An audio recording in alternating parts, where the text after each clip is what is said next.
Right, okay. Hello, everybody. Welcome to the very first event of the Open Gavel project. It's very great to have you all here. My name is Jeho Cho, and I'm a first-year IB student at St. Joseph's International. And I'm very honored to have you with many of you today, ready to dive into the world of law. When I first began exploring law, I quickly realized that accessible resources for students at the pre-university level are surprisingly limited. And so for the most of us, the only opportunities we have is summer programs that are very exclusive or simply hard to reach out to. And so this challenge was the spark that made me create the Open Gavel project, a vision to to create a platform where students can explore, question, and connect with the legal field without any barriers. My hope for this project is that it serves as a welcoming space, bridging the gap for young people like yourselves, me, who are eager to learn but don't have the access or resources to make that first step on our own. And so, as I mentioned in my emails previously, the project aims to demystify the legal profession, showing us that law is not a distant, unreachable career, but a field that anybody with interest and commitment can enter. It's a space for us to ask questions, explore different areas of law, and hopefully discover aspects of the profession that resonates with us.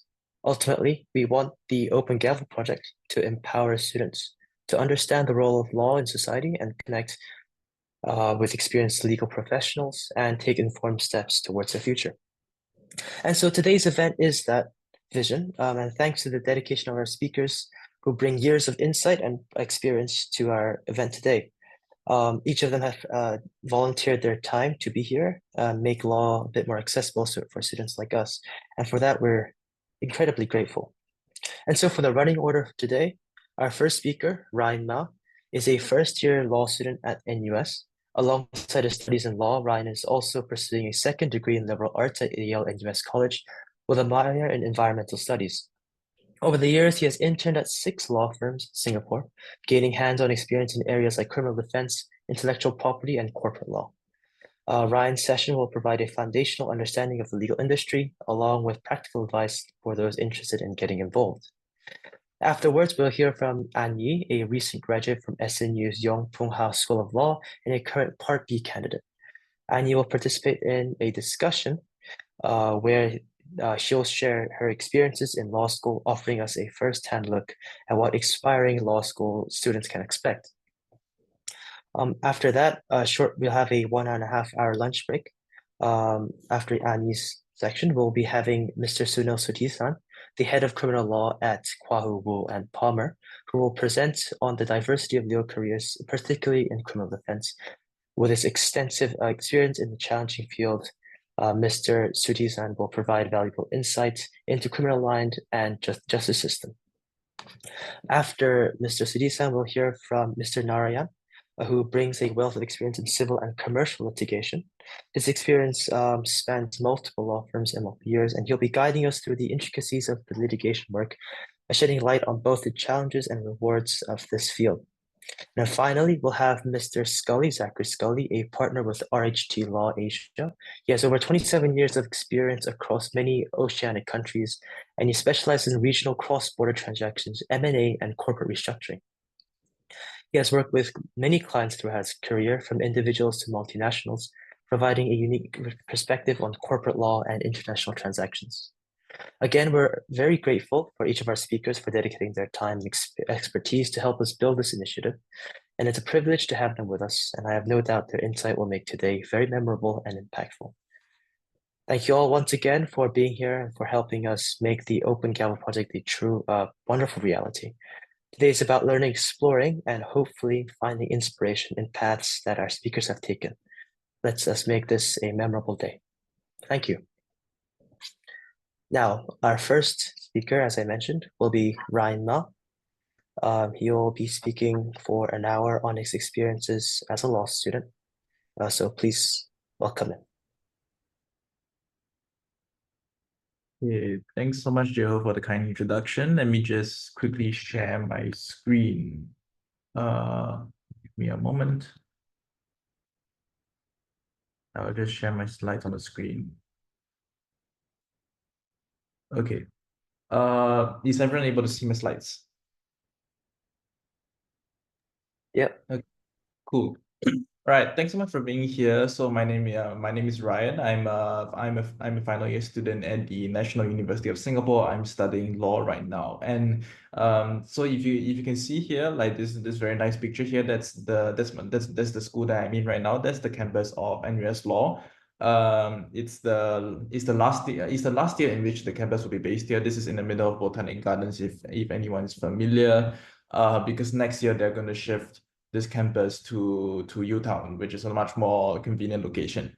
So the reason why I'm here today is because I'd like to talk to you about the idea of demystifying the legal profession. Because as a law student, I've always felt that the legal profession, as Jeho has mentioned, it's sort of shrouded in an air of obscurity. There are a lot of stereotypes and myths that surround lawyers and the legal profession. And at the end of and because of this lack of information going out about this profession, I think it has become a lot not very accessible to people of different social backgrounds and different educational backgrounds, which I think is really harmful because I think the legal profession is a profession that could really benefit from diversity of backgrounds, diversity of experiences, and not just people from a single educational background. So I'm here to give you an overview of what it means to be a lawyer in Singapore, and to give you and also to give you an overview of how to become a lawyer in Singapore, and that includes like an overview of the process in which you can apply for law schools. And afterwards, after my sharing, I'm also very happy to take questions about generally what it takes to become a lawyer in Singapore. So I'm happy to answer any questions. So this is me. Like this is a photo that I took earlier this year when I was in, like, I'm not sure whether anyone recognizes, but this is New York City. So I was in New York City for an exchange program run by NUS Law. I spent one semester at the New York University School of Law, where I took classes like financial regulation, environmental law, and also gender discrimination law. And so you can see it's a very, very beautiful city. And basically in the university setting, you do get opportunities like this.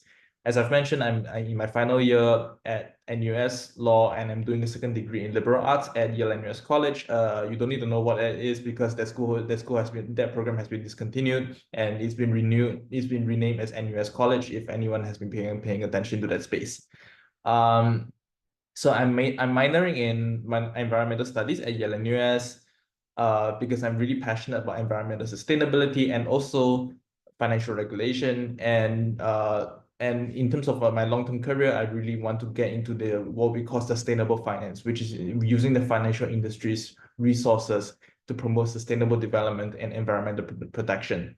And during the course of my university, I've interned at 6 law firms in Singapore. So the two very small law firms, two of what we would call like a local big four firms, and also two international firms like MNC law firms that have their offices in Singapore. So I think I have a pretty good sense of what the culture in different law firms is like, and I'll be happy to answer any questions you have on that as well. So as Jennifer mentioned, the fields that I've interned in include litigation, commercial litigation, dispute resolution, criminal defense, IT and technology, banking and finance law, as well as general corporate and commercial law. So if you have any questions on that, I'm very happy to answer them as well. Okay, so just to get a sense, what comes to your mind when you hear the words law school, law career, or legal career? So let's take a minute. Share with us in the chat just any words that come out that pop up in your head. Just, doesn't have to be a long answer. Just give me a sense of what you think being a lawyer or going to law school involves. You can use the chat.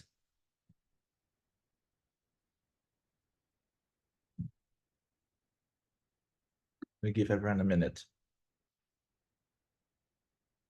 Okay, Ruben says straight A's. Okay, that's something I'll be addressing. 90 RAM points, long work hours and money. Okay, challenging for sure. Okay, Insane discipline. Well, I'm not sure if I would say that of all lawyers I would know, but okay. A lot of research work, definitely.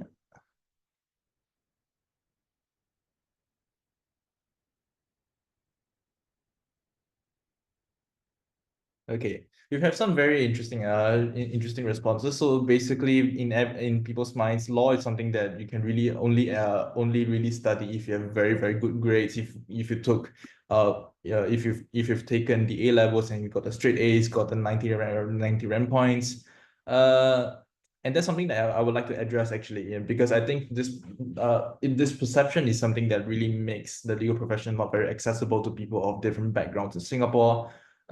It's definitely, as Kaden mentioned, it's a challenging field, but that doesn't mean that only one specific kind of person can succeed in this field.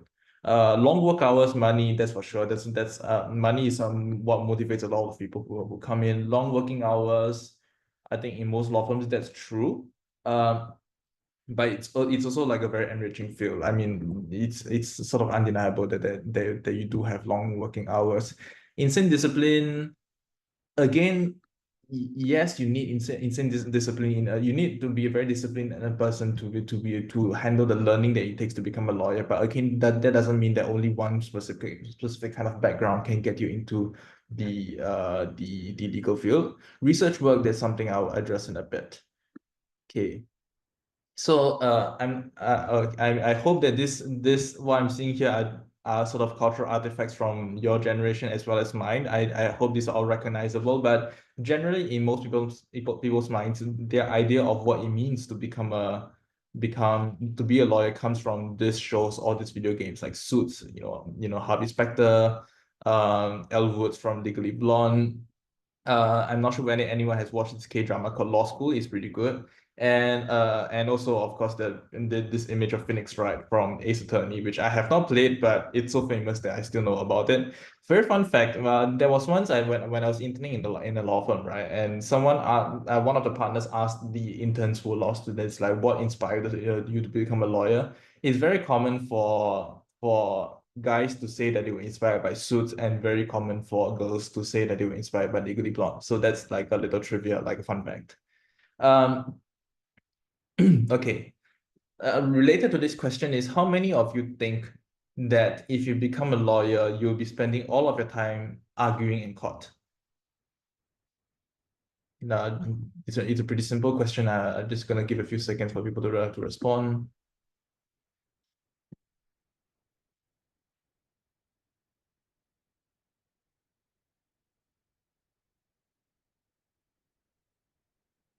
Okay, Naley thinks that it's false, false.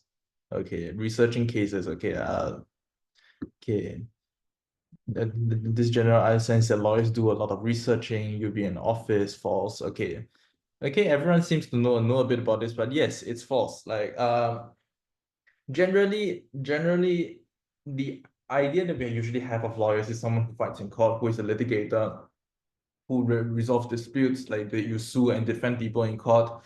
But that's not by far not the only kind of legal practice. As I've mentioned here, plenty of lawyers do other forms of legal work, such as negotiating and reviewing contracts, and advising businesses on regulation. So if you're working in this space, which by the way is also the space that I will be working in, you are not going to be touching like legal disputes at all. And I think, yeah, as some of you mentioned, like even for litigators, the bulk of the time is actually not spent in court. And I would say that when you reach the become a lawyer, not a lot of the time is not spent on research either. Like legal research is something that's very key, but as you become good at it, what I've heard from lawyers is that you don't actually spend that much time on legal research. I've been told that legal research takes up maybe 10% of your work as a lawyer as you become more senior, but a lot of your time is really just spent managing people. You negotiate with, for example, your opposing parties. You negotiate with your own clients, for example, when it comes to fees. You do a lot of writing, drafting. So, trying to persuade the court to maybe extend your deadline, trying to persuade the prosecutor not to charge a client, or you'll be trying to persuade the court that maybe your client is trying to run away with, sorry, not your client, maybe the person your client is suing might be trying to run away with the money, so you want to try to freeze the freeze the assets.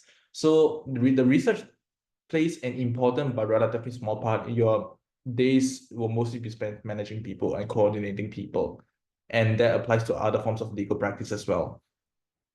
So here I've given you a brief overview of like just how diverse a legal career can be. So on the right side, you see what we usually perceive to be like what a lawyer does, like dispute resolution. So criminal defense is what everyone thinks like a lawyer does, and the other side will be the prosecution, who charges people or prosecutes people for crimes. Civil commercial litigation is basically suing each other for damages, suing companies suing each other for breaching the contract. Some less well-known aspects of dispute resolution include white-collar criminal investigation, which is sort of before the dispute actually arises. But for example, you're working in a huge MNC and they suspect that some of the employees are committing fraud. So they might hire a lawyer to do the investigation. It's a bit like a private investigator to gather the evidence before that the company that can then use the lawsuit against the employee, or which the company then can then give to the police to make an arrest. And there's also what we call alternative dispute resolution, which is basically when you sue someone but not in the court setting, because these days a lot of people try to avoid suing people in courts because it's very expensive. And as you might know, when a judge gives a verdict, the trial process can be very entirely public. Anyone can just walk into the Supreme Court or the state courts and just sit there and watch you and your opponent basically air all of the dirty business in front of everyone. And sometimes people want that sense of confidentiality and privacy, right? And similarly, if a judge renders a verdict, there's a good chance that everything that is disclosed in the case will end up online on LawNet or in a law journal. Law students will be studying and reading it for like centuries probably. So as you can imagine, some people might not want to do that. So they will use other dispute resolution mechanisms, such as having a mediator facilitate the negotiation between the two sides, or having what we call an arbitrator, which is a bit like a judge that both sides agree to and has the subject matter expertise on a particular field. And generally, these kinds of arrangements are more private and also cheaper. On the right side, you see two other groups of types of legal practice that people don't often talk about. So, there is basically the transactional practice, which basically generally involves helping businesses negotiate deals. So for example, right, a lawyer that acts for let me think. Let's just say a fruits company. The fruits company might be making a lot of commercial decision making when it comes to like who to deal with, who to sell to, but the lawyer will be there to help make sure that there are clauses in the contract that protect the client in case of any unforeseen events. So generally, if you're working in this area, the nature of the work you do will be quite similar. It's just like which industry you are working in. So, you might be working in banking and finance, you might be working in aviation or energy or tech or construction, but generally the nature of the work you do will be quite similar.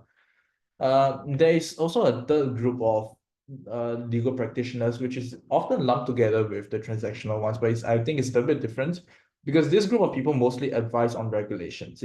They don't so much help you negotiate or review your contracts, but for example, if I'm running a business and I want to so suppose that I'm a businessman in Vietnam or China and I want to do business in Singapore, open an office in Singapore, but I'm not familiar with the regulations in Singapore, so I might hire a Singapore lawyer to advise me on what are the things that what are the laws and regulations that I should sort of like bear in mind, because that can really affect my ability to do business in the country profitably. So this include intellectual property like copyright, trademarks, financial regulation if you're a bank, or if you want to open like a crypto business in Singapore or something. Data privacy and data protection, and also environmental regulation if you foresee that your business is something that might emit pollutants, for example. Okay, third question, and I promise that this is the last question that I'll be throwing around, which is, do you think that you need to be an extroverted, outspoken, or dominant person to become a lawyer? It's very common perception among people, but I'm just going to get a sense that whether this is something that you think is true. Okay, false, false, false. Yeah, I see that someone said that it could be advantageous, but no. Okay. So this was something that I actually wanted to address, which is yes, as many of you mentioned, no. In Hollywood, you see a lot of those Harvey Specter kinds where, they're very dominant, they are very sort of like, I would say even arrogant. But in real life, lawyers really have a very diverse range of personalities and interests. I am not an extroverted person. A lot of my friends in law school are not as well.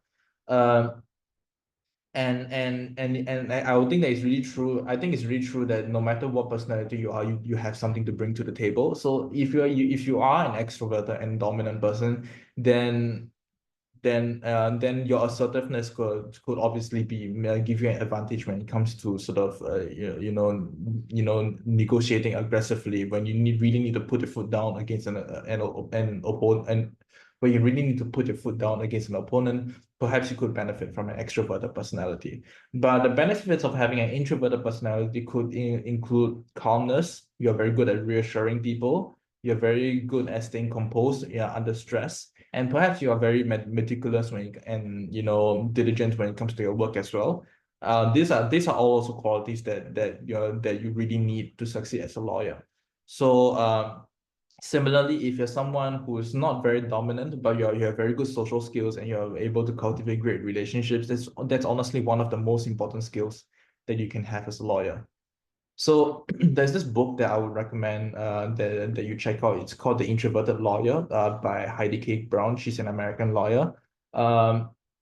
It's very cool because she mentions how she's a very introverted and quiet person, but she's working in construction law, where you do sometimes have to deal with very aggressive people, and she writes about how she leverages the strengths that come with being an introvert to succeed in legal practice.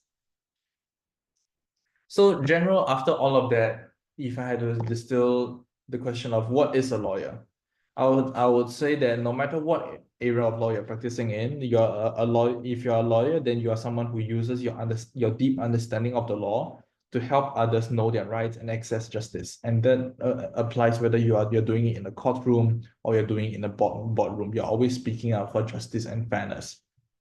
And also very importantly, you're someone who uses the law to help people solve problems. You're not just telling people, you're not like Wikipedia. I mean, if someone wants to know what the law is, they can go to Wikipedia or ChatGPT.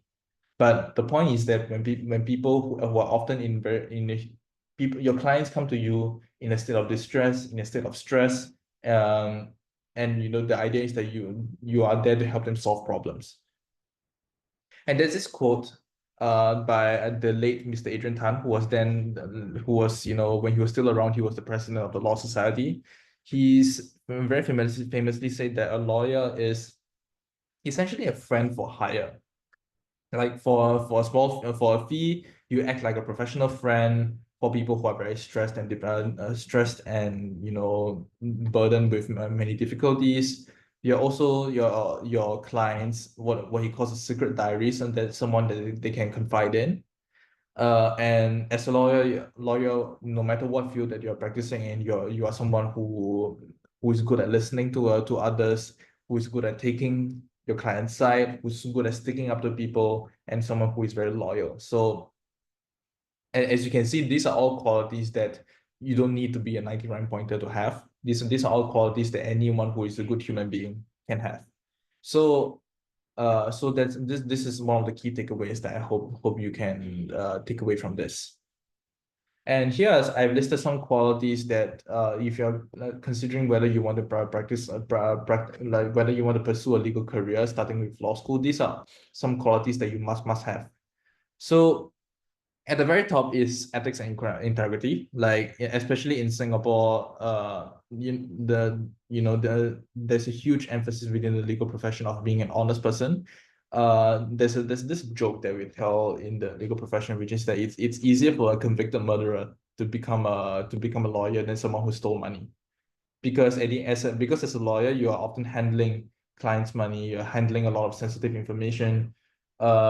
Generally, so as a result, being able to always do the right thing and be honest even when no one is looking, that's I would say probably the most important quality to have as a lawyer.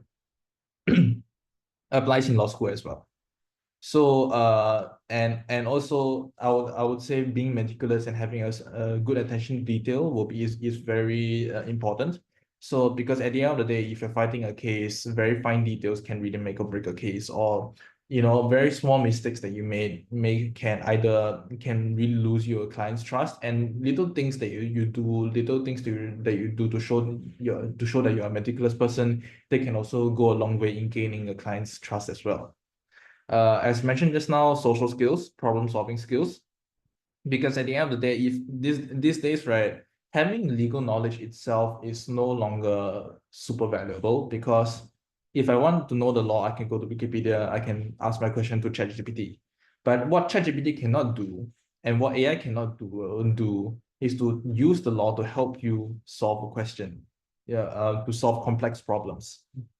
And being able to manage your relationships and help people solve problems, that is a very, very important skill that you need as a lawyer. Fourth, I would say, is English language skills. And because as a lawyer, no matter what field that you're practicing in, right, you'll be dealing with very long text and PDFs. And so if you want to succeed, you want to be someone who can read and process, information quite quickly. But the caveat is that I get that not like the nature of our education system is that not everyone gets to develop those skills very early on in life. Like I really want to reassure people that this is a skill that can come with practice. That you can develop even later on in your life. If you practice by, for example, reading more and writing more generally, then that's a very good way to improve your language skills. And fun fact for me, right, I'm in law school right now, but the fact is that until the age of 16 or 17, my English was actually not that good. But at the time, until I was like 16 or 17, I would say my primary language was actually Chinese, because I grew up in like a immigrant family. But it was only in JC when I started reading a lot more, and when I started being exposed to the English language a lot more, that's when my language skills greatly improve. So generally, especially given where you are right now in life, many of you are probably in pre-U or secondary school. Don't let the need for good language skills be like a deterrent, because that's something that you can always learn later in life. And lastly, I would say you definitely want to be someone who has good critical thinking, and by critical thinking, I mean being logical and being rational. Being logical doesn't mean being unemotional or being unfeeling. But I think that logic and emotional empathy and also EQ can definitely coexist. But it's more like are you someone who has who is able to spot when someone is speaking nonsense, when someone's is making an argument that is very illogical or doesn't make sense? Are you able to like spot it? I would say that whether you are fighting in a courtroom or working in another field of law, that's always a skill that you need to develop, because that sort of like comes with social skills as well. Okay, so how do you become a lawyer in Singapore? So first of all, it really depends on where you are currently. So if you are on track to getting a poly diploma, or if you're doing an A-level, if you're doing your A-levels, so if you're doing your A-levels IB, or if you're in NUS High, or if you're on track to getting a poly diploma, then you can apply directly to law school. Whereas if as I know some of you are currently in ITE, if you're in ITE, then after ITE you have to do a poly diploma first, then apply to law school. And don't be not daunted, because some of the best lawyers in Singapore are actually from ITE. There is a senior partner in this law firm called Tito Isaac, and you can look up this guy called Kawal Paul Singh, who who went to ITE, and I think he went to ITE, spent 7 years working as a trader, and then decided that he wanted to be a lawyer. So he went to poly and then went to study, went to law school, and now I think he's a manager. If I'm not wrong, he's the managing partner of that firm. So this is what I really want to emphasize, which is that no matter what that background you come from, you have a place in the legal profession, and the legal profession will greatly benefit from having you there. So after you complete your you will go to law school. So you get a bachelor's of law degree, which is what we call an LLB. I mentioned here it is Singapore. If you do it in Singapore, you will definitely be okay. You can also do it overseas in the UK. Generally, people will go to the UK, but you have to be careful because only there's a very specific list of UK schools whose law degrees are recognized in Singapore. So if you're not studying in any of those schools, right, then your law degree unfortunately cannot be used in Singapore for you to become a lawyer in Singapore. Generally, a degree program, as you might know, like just like any other uni program, usually it's 4 years, unless you do like a double degree, in which case it will be 5 years.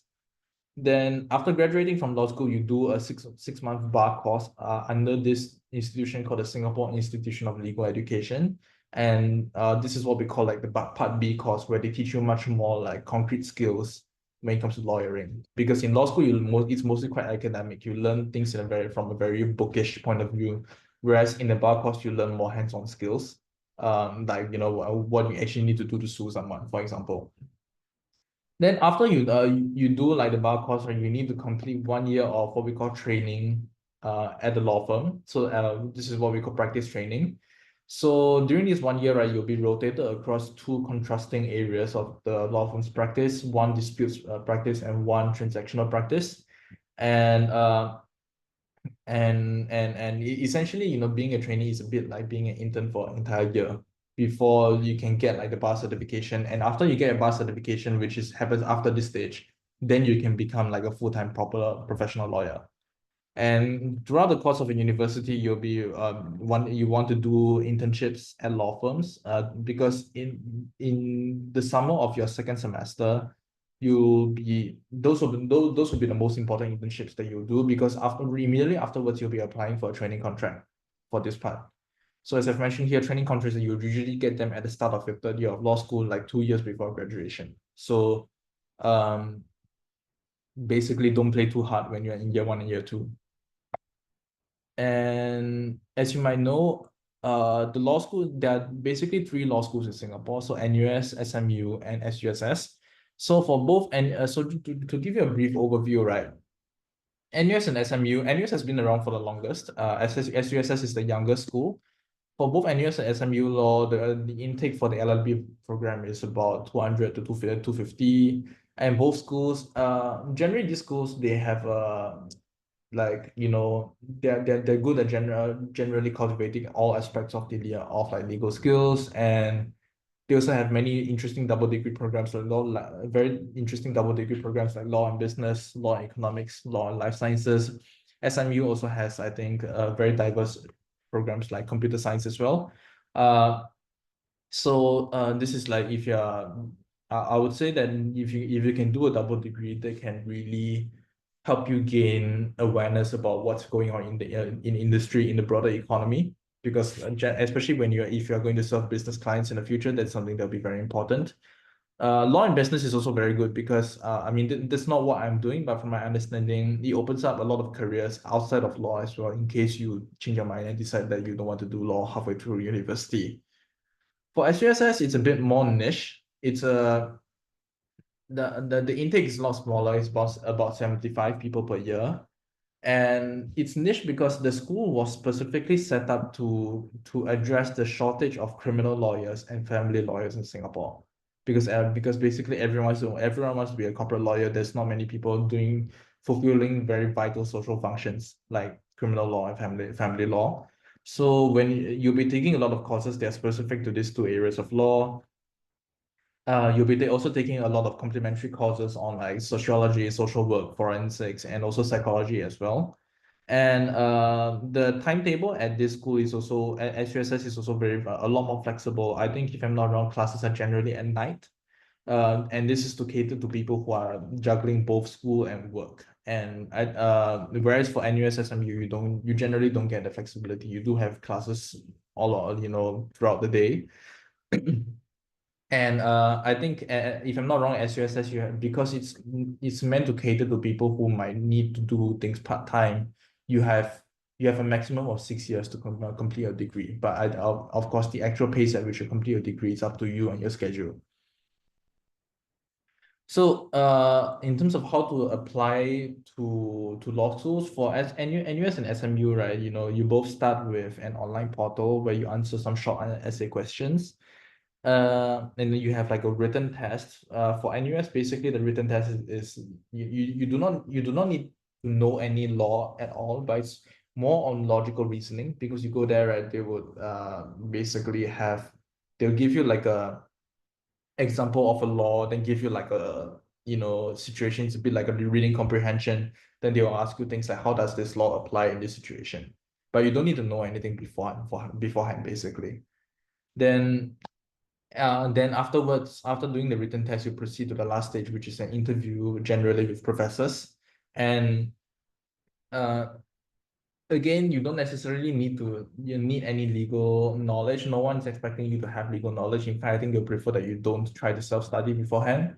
But you do want to show that you're someone who's very passionate about the field, and that you care a lot about social issues and current affairs. Those are some very important tips to have for interviews. For SUSS, the process is a little bit more long-winded. So before you can apply on the online portal, right, you have to take this test called the Law National Aptitude Test, which is a test done in and administered by the UK, but you can do it in Singapore. So for any of you who are considering applying to UK law schools, right, you also need to take this test if you're applying to UK schools or for law. But for some reason, SUSS also requires it. So it comprises MCQ questions on, again, logical reasoning and reading comprehension, and you also have to write an argumentative essay. It's a bit like GP in JC, where they throw you some random social issue, and then you have to use your knowledge of current affairs and generally about social issues to answer to produce an argument. Then once you have the results of this test, right, you can apply online and submit the results. You have to submit a personal statement as well. Then the third step will be an in-person assessment center, where you will do things like a recorded video pitch. You will have to write an essay. You have to do a psychometric assessment, which is generally like for those who have not done psychometric assessments before, it's a bit like a personality test to see whether you have the right personality to succeed in law school and in the industry. And there's also a group discussion element, which it's a bit hard to predict, but generally it might involve trying to solve like some hypothetical problem, and they will be observing you in a group setting. And then the last stage again is an interview. And if you pass the interview, you will get an offer. So in terms of like how to make yourself a good candidate, because many of you I know are in JC and in secondary school, and you have a little bit of time to prepare for your law application. Okay. So earlier on, someone mentioned that you need 19 rank points or straight A's to apply for law school. I'm not going to sugarcoat it. Grades are still very important, especially when it comes to NUS and SMU. I think SUSS, they are a lot more diverse. You see a lot more people with very diverse educational backgrounds. Currently, NUS and SMU are still a little bit more grades obsessed. So the fact is that, no matter whether you're doing your A-levels or IB, or you're even in poly, you want to have good grades. But the good news is that nowadays, I think they're becoming more and more open to having poly students in law school. I think one of my friends, he's a very outstanding law student, and he studied aerospace engineering at SP. And after he decided to apply for law, and he's now in law school, so now he's doing very well as well. So, but bottom line is that you do need to study hard when you're in school and get good grades, because that's the first thing that they will be looking at. And apart from grades, right, there are also certain kinds of activities that will both help. These activities here on the left, right? They are both good for helping you discover whether, law is a good field for you. There are also good activities to do to show your interviewer or like the admissions officer what you've done to develop your interest in this field. And these are things that will make you very much more competitive as well. So first of all, stay updated on current affairs. Read the news, read the Straits Times, read like both locally, you want to read the Straits Times and CNA. Overseas, you want to read things like the New York Times, Washington Post, Financial Times to get a sense of what's going on in the world. And once you learn about what's going on in the world, the major key issues, you want to think critically about them, form an opinion about them. Like, for example, if the government passes a recent policy, you want to think about whether and what's good or bad about it. Recently globally, there's been a lot of wars and conflicts around the world, and you want to think critically about essentially I'm not say take a side, but it's more like a form an opinion about how you feel about what's going on. And so I would say of everything else, this is probably the most important. If you because when you are in your interviews, right, you confirm they'll be asking you about current affairs. Like when I was in the interview, I think that was when I was doing the law firm. When I was doing the NUS law interview, they asked. That was the same year when the US called an airstrike on Syria because Syria used chemical weapons on civilians. So the question I got was basically, do I think the US was justified in bombing Syria because they were using chemical weapons? So besides reading up on current affairs, you also definitely want to try to take on leadership positions if you can. If you have a student council or if you can join the exco of like a CCA, that would be great. You can also read ahead on law specific materials. You don't have to read like law. I would not recommend reading law textbooks because those are very dense, and you'll be reading them when you start law school anyway. But I'll go into some more lighter and introductory material for you to get a sense of like what law is really about. And if you can find any law related competitions, then definitely go for those as well. If you can have win a prize or something, that will definitely make you more competitive. So things like mooting competitions. Mooting is basically a bit like a simulation of court arguments. I'm not sure whether there are options for JC students right now, but you can every now and then opportunities like this comes up. And debate is also a good CCA to join for law school, for law applications. Essay competitions or for example, John Locke Institute and I think a lot of Oxford and Cambridge colleges, they organize competitions that are open to high school students. So if you can participate in them and maybe win a prize, that would greatly show your ability of like logical reasoning and your language skills as well. And lastly, universities in general like seeing community service. So like and especially when this community service is not just CIP. So if you can take on a more proactive role, for example, by taking on leadership responsibilities within a community service project, that will be quite beneficial for you as well. Now and okay, so these are some of the activities. Obviously, these are non-exhaustive, and sometimes in some years you might find that some opportunities might not be available out there. For example, law-related competitions. But I would say if you have the capacity for it, try to organize your own. Yeah, I think depending, I think most schools will be pretty open to supporting initiatives like this. And on the right, you see some of the materials that I would recommend for reading ahead when it comes to law. You realize that none of these are law textbooks. These are all, for a general audience. They are pretty easy to read, and they're meant to essentially give you a broad overview of law in general or specific legal issues, so that you can get a better sense of like what this field is all about. So there are 2 online courses here that I would recommend. Um, and basically, this book is Eating People Wrong. It's basically a summary of some of the very famous legal very famous court cases in I think in the UK, Australia, Canada, and the US. And this book, Letters to a Law Student, is basically it gives a lot of very good advice for the entire life cycle of a law student, basically, when starting from when you are still deciding whether to pursue law, and he also gives you a lot of study tips when you're actually in law school. And generally, I think it's a very good read. It's what I always recommend to you students. And if you're someone who cares about very specific issues, right, in law, then there are certain books that you can read up, like books that are specific to those issues as well.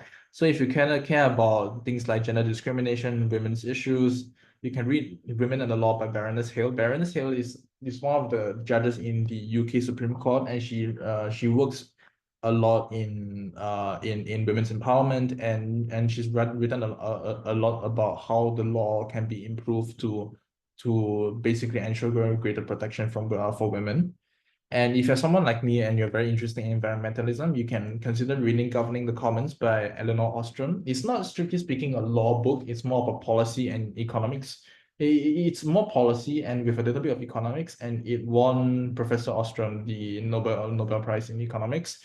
Generally, it talks about how to develop very novel and innovative governance systems for environmental resources. Okay, so that's what I have for you. I hope that has given you like a good general overview of what it means to be a lawyer in Singapore. And I will be happy to take questions. So do feel free to either raise your hand. Sorry.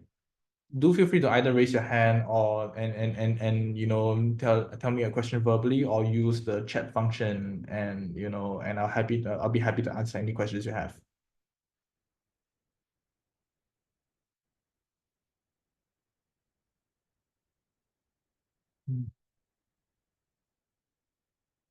Okay. I see a question from Arisia. So, okay. How are you able to get so many internships? What is needed of me, and what is the application process like?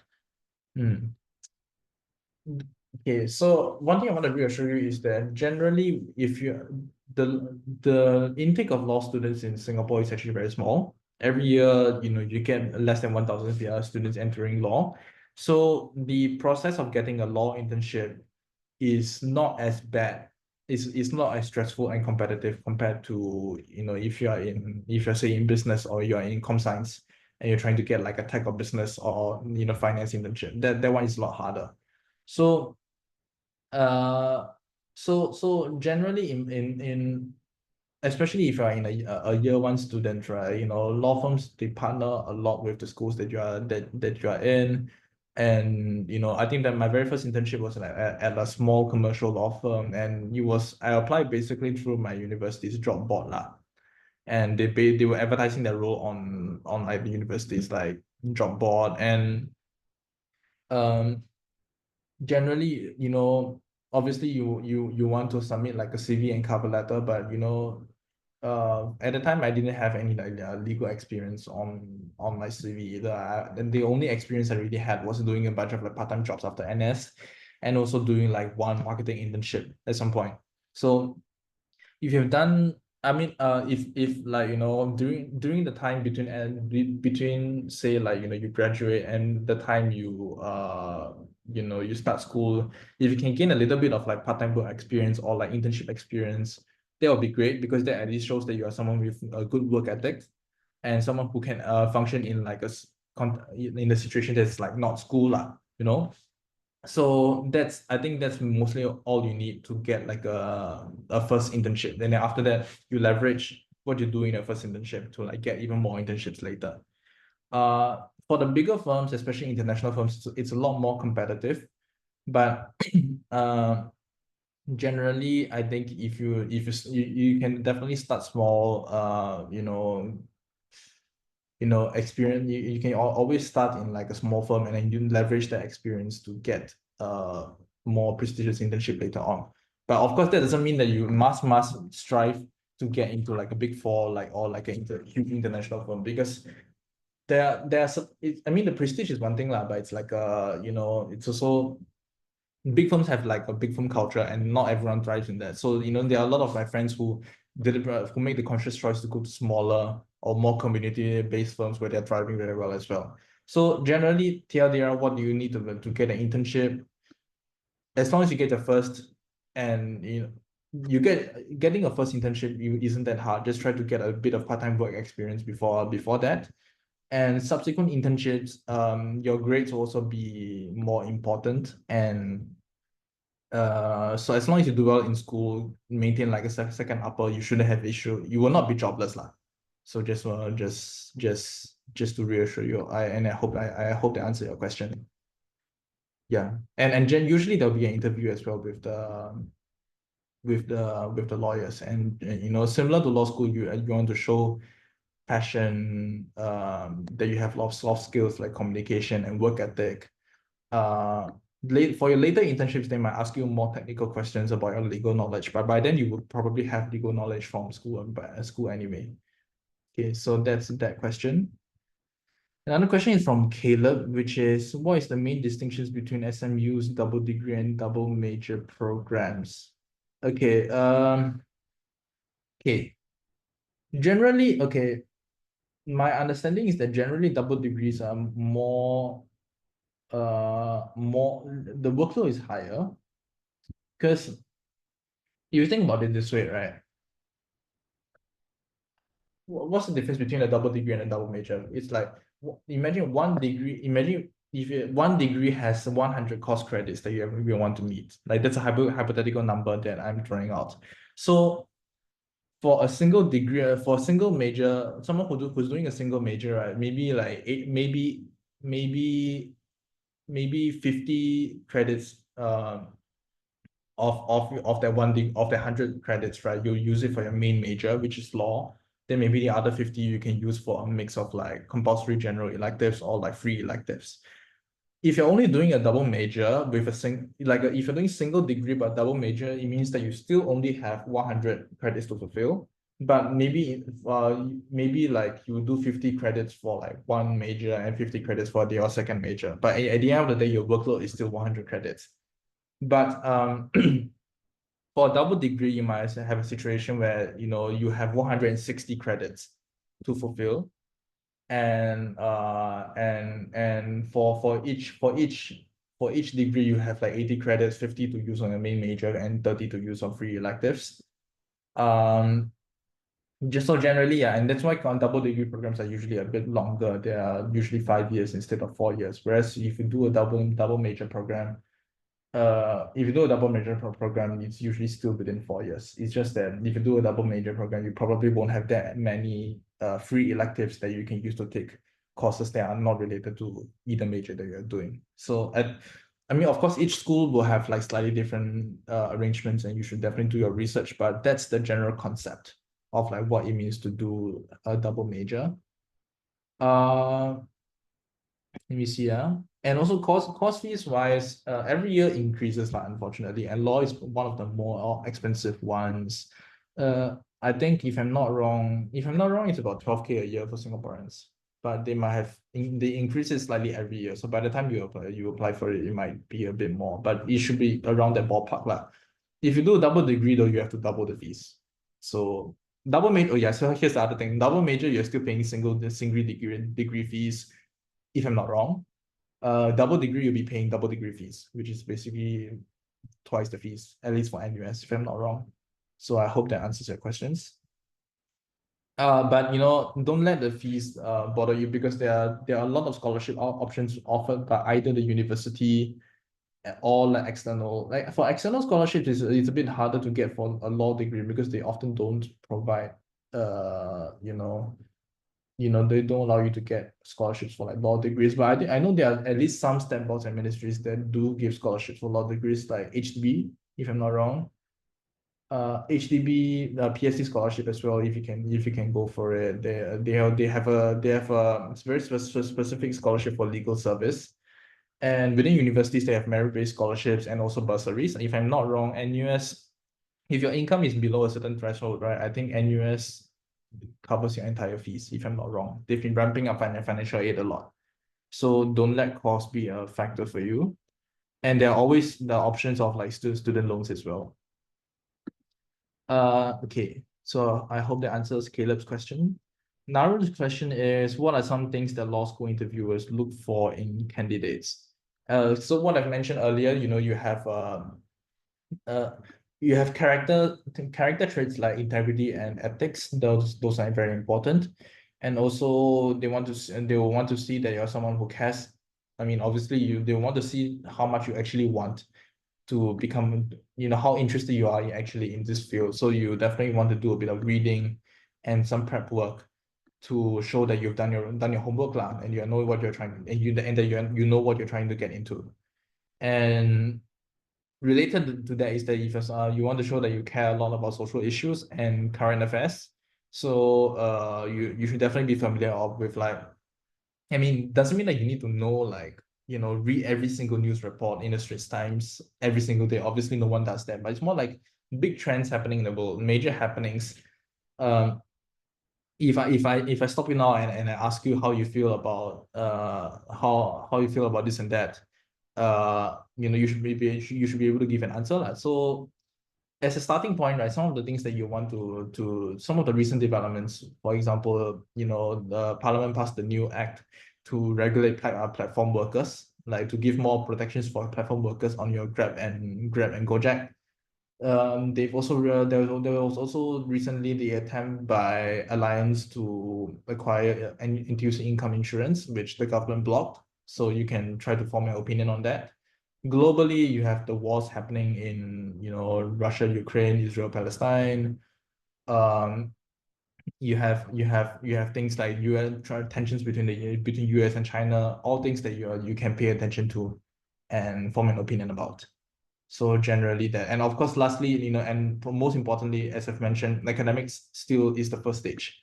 So whether you're in poly or JC or whatever program you're doing, you need to get good grades. So do study hard. I hope that answers your question, Narun. Okay, UNC's question is, does application take into account secondary school extracurriculars or just JC stuff purely? Definitely JC stuff will carry greater weight, but I think you do submit, if I'm not wrong, you do submit your O-level transcripts as well and your O-level CCA transcripts. So if you've done something particularly exceptional in I would say Sec 3 onwards, you can start leveraging it. Sec 1, Sec 2 is a bit like too far in the past lah. But I think Sec 3 onwards, if you've done anything particularly interesting, you can feel free to mention it in your application.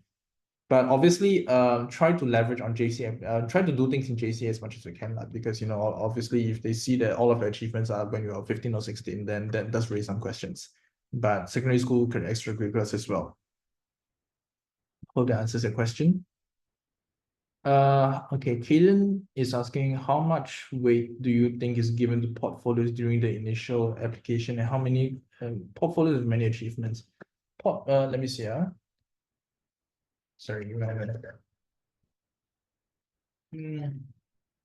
But could I just clarify, by portfolio, do you mean like CCAs in general, CCA achievements in general, or are you referring to the specific portfolios?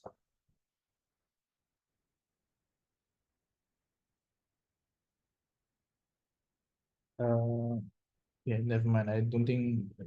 Okay. But I'm just gonna assume that by portfolios you mean like CCA achievement. Okay, let me competition awards, community service, etc. Yeah, okay. So as I've mentioned, right, grades are your first cut. Like if you don't have good grades, you know, if you have good grades, that makes it very, very easy for you. And especially for schools like and nowadays I think they're loosening that a bit, in the sense that even if your grades are a little bit lower than what they're looking for, they will still look at your extracurricular achievements. But obviously, if you don't have good grades, then your extracurriculars must be like a lot better than average for them to consider you. So I would say that in the Singapore context, right, any sort of academic competition would work in your favor, because it shows that you are someone who can study and who has the intellectual capacity to succeed. But obviously, competitions that are more relevant to law, like say debate, essay competitions, or better still, if there's a law related opportunity that comes up and then you win like a law related competition, then obviously that's going to be more favorable for you. Community service, definitely it's something that they consider. But as I've mentioned, right, if you're going to rely on community service, try to like take on a much more proactive role. than simply just a participant. Because the fact is that like I'm not sure about poly and ITE, but for JC, everyone has to do like 15, 20 hours of community service anyway, or everyone has to do a bit of CIP anyway. So if your only community service is basically what you did for CIP, then obviously that's not going to be very impressive. But if you can show that you were very, very involved in a particular cause way beyond your CIP obligations, or better still, if you can show that you've taken on like a more leadership role in a particular service project or organization, those are things that it's related to leadership, like, showing that would be like a very valid opportunity, like very valid achievement as well. So CCA definitely important. Yeah, but my caveat, I would caveat by saying that when I was in JC, my CCA record was not that impressive. But for me, I was mostly relying on my grades. But if your grades, either way, right? I think they're looking more these days. They're looking more at CCAs as well. So do cultivate yourself in that department, in that aspect. I hope that answers Caden's question.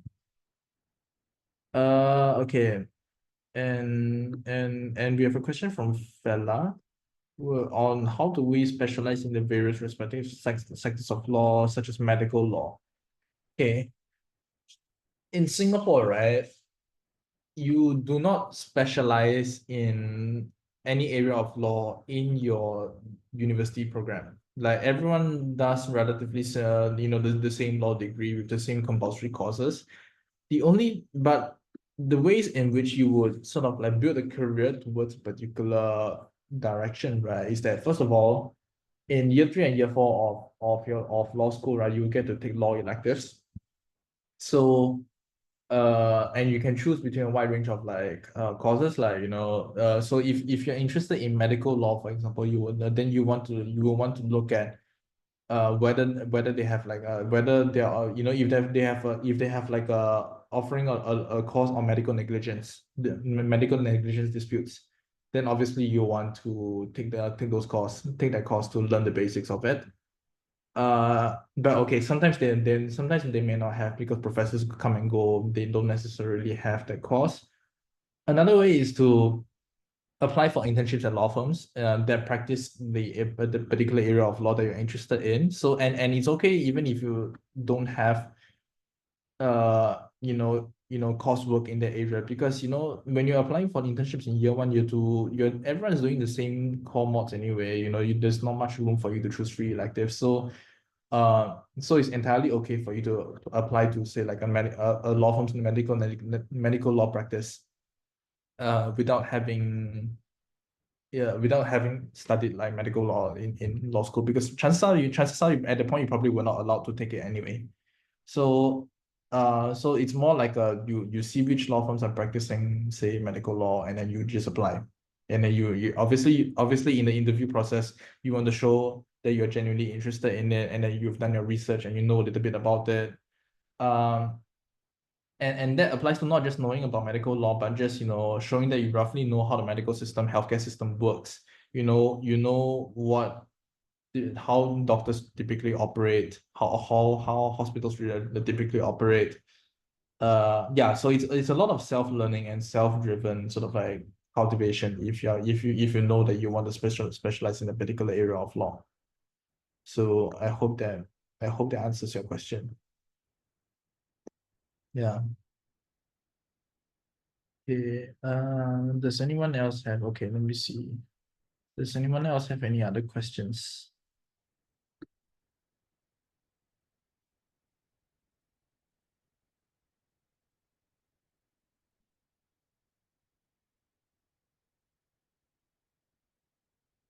Yeah, either raise your hand or use the chat.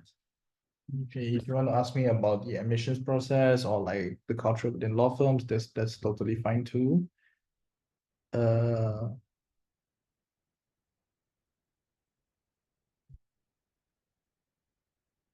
let me see. Let me see if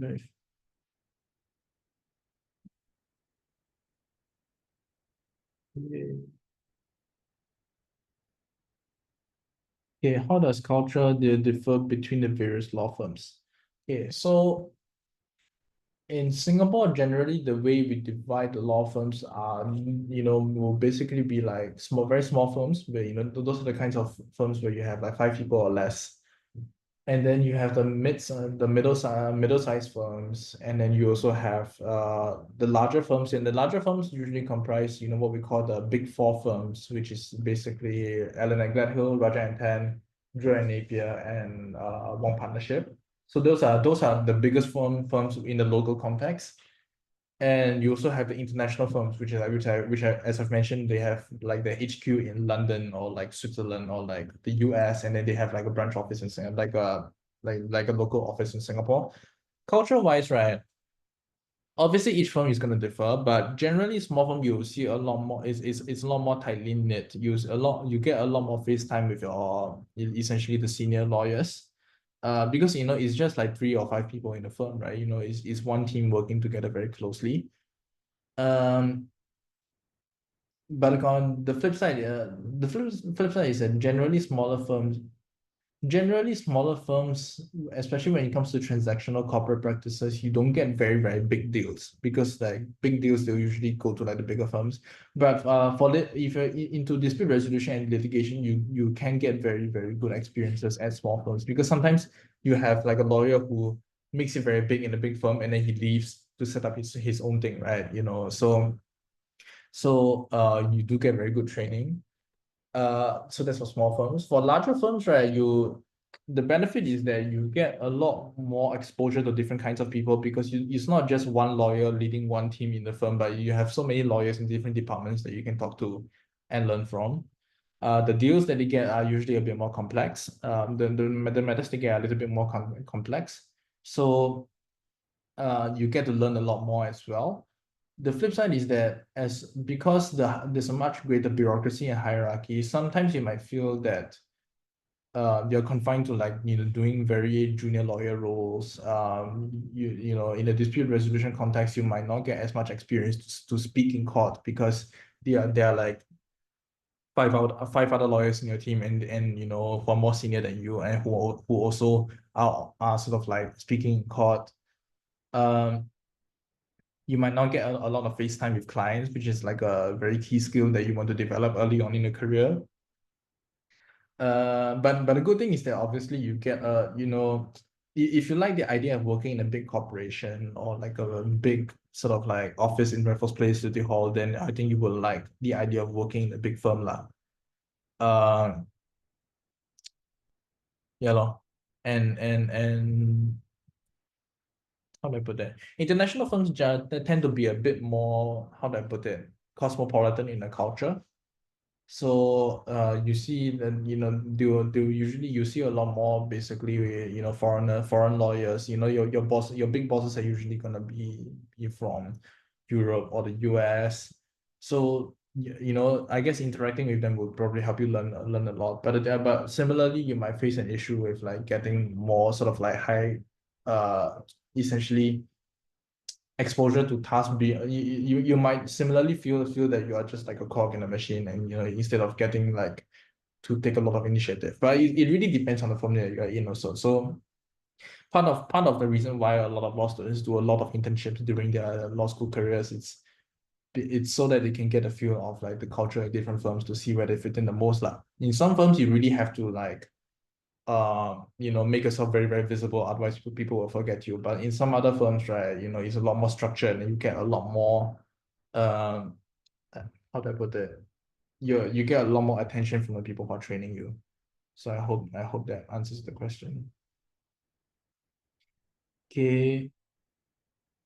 Narun's question is, will you be expected to do a lot of independent learning on the job when you're in law firms? Yes, because especially if you're joining because there are two aspects to this, right? One is that if you're interested in a particular field, like say medical law, that you haven't studied in school, then by definition, if you're going to intern in a medical law practice, you will need to learn the law from scratch. They're not going to be like teaching you, spoon feeding you. They will be expected to self-learn the legal regulatory system in that particular field, which is not that difficult, because by then by your first year of law school, they would have taught you how to do things like legal research. And once you know how to do legal research, it's really just applying the same skill to different aspects. So that's one thing. And even if you are working in a field that you've already studied in school, right? For example, you've studied criminal law in school and then you join a criminal defense firm, there's still a lot of things that you are quite simply not taught in school because it's impossible to teach the entire area of law within one semester, right? And universities tend to teach the very academic aspects of the law. They teach you what the law is, but what they will not teach you is, for example, how do you draft a court pleading? How do you draft like a representation to the prosecutor? They will not teach you how to do that. They only teach you that for example, what is murder? What are the defenses to crimes? But how do you in practice how do you in practice sort of like draft your documents in a way that sort of helps your client solve a problem?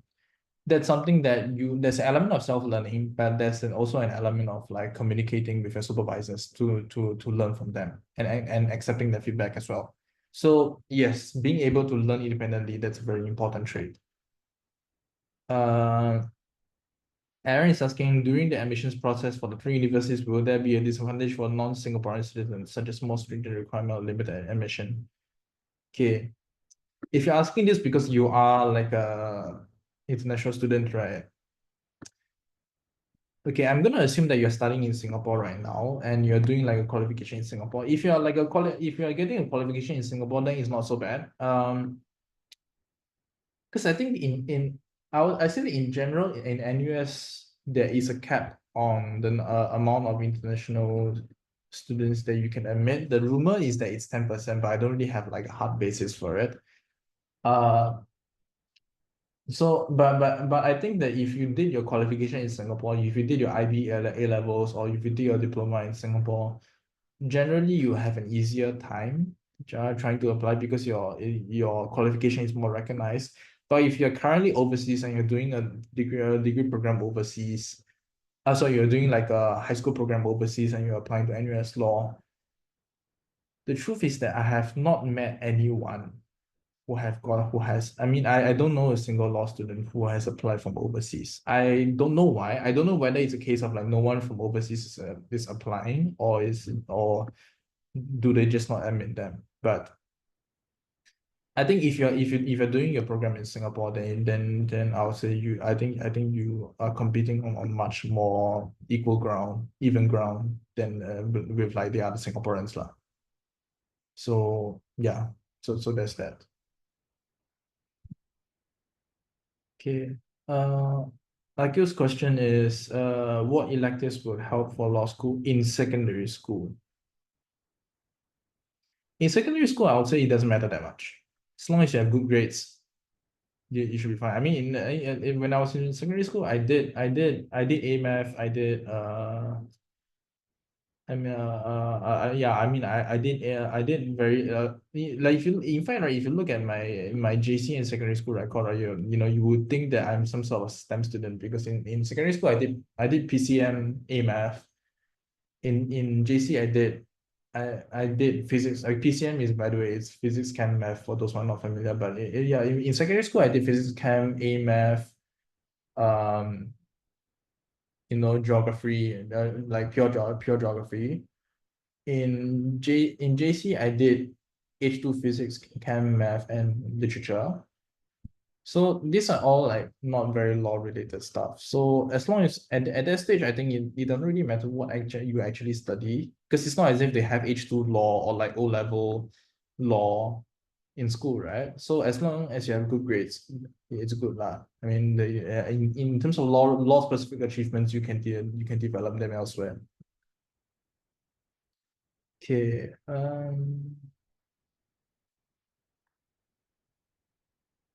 Does anyone else have any other questions?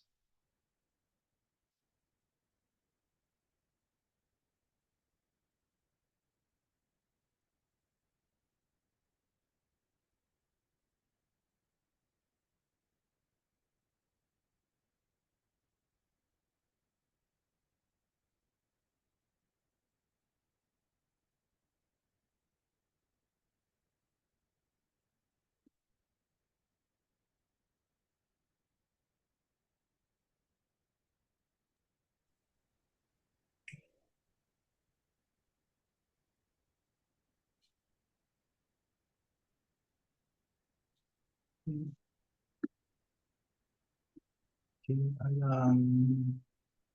let me see.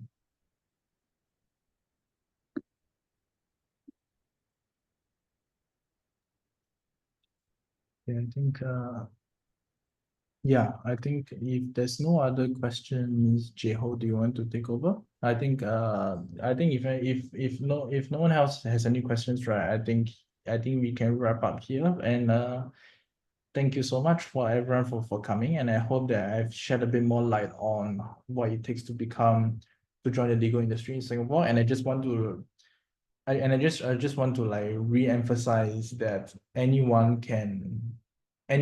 would say anyone has a place in the legal profession, because the law is something that affects everyone's lives, right? It affects rich people and poor people alike. It affects educated and non-educated people alike. And my personal view is that the lawyers better serve, the legal profession will better serve the role in society if it comprises more of the people that is actually trying to serve. So if you are not in JC, if you are currently in, say, like an IT or like a madrasa, I know some of you here are. I think you bring very valuable and diverse perspectives that I think the industry would really benefit a lot. So I would say, take the time you have to prepare for your application, and I'm really excited to see you in the profession in the future. Thank you so much. Thank you very much. Okay, thank you, Ryan. Up next, we're a bit early, but our next speaker is An-Yi. She's going to be talking about life in law school. An-Yi, are you okay with starting a bit early, or do you want to have a bit of a time to prepare?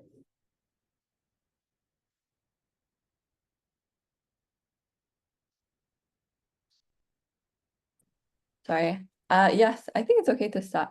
Okay, Give me a thank second you. to just share the slides. Sorry, if I could. You have sharing. Yeah, you have rights.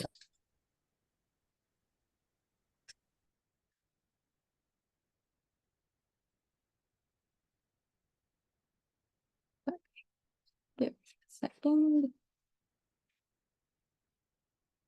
Okay, yes. So hello everyone. My name is An-Yi.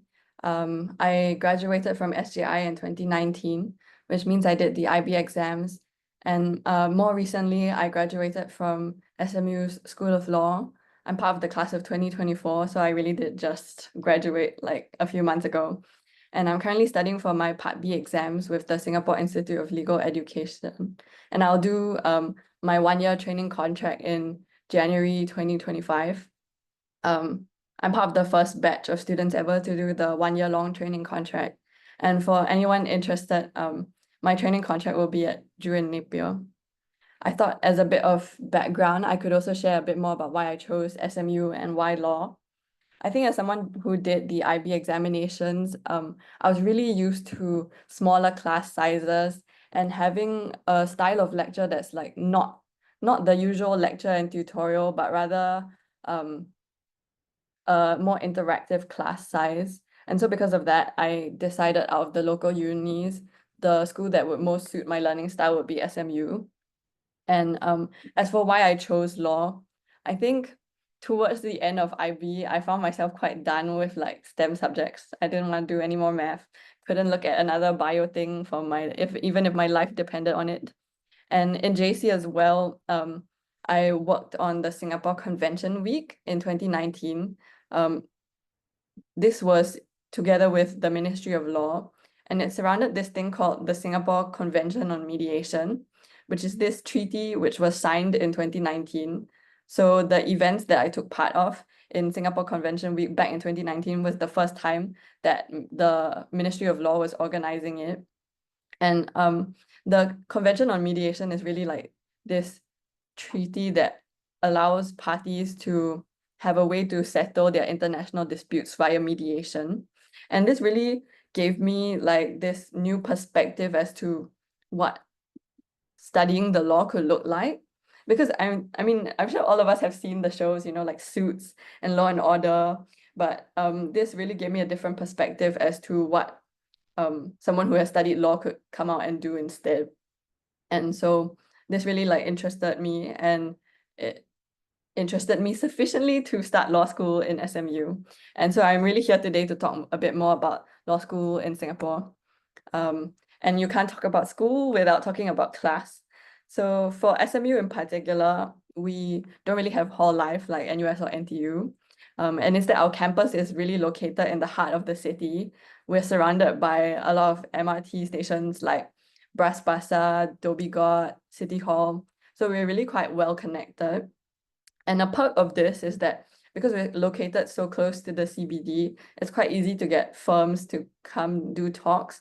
And so a big part of my uni life is like attending talks run by actual practitioners.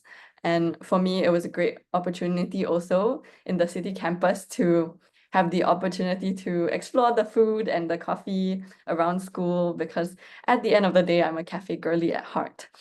And as for the actual classes itself, most of our classes are seminar style.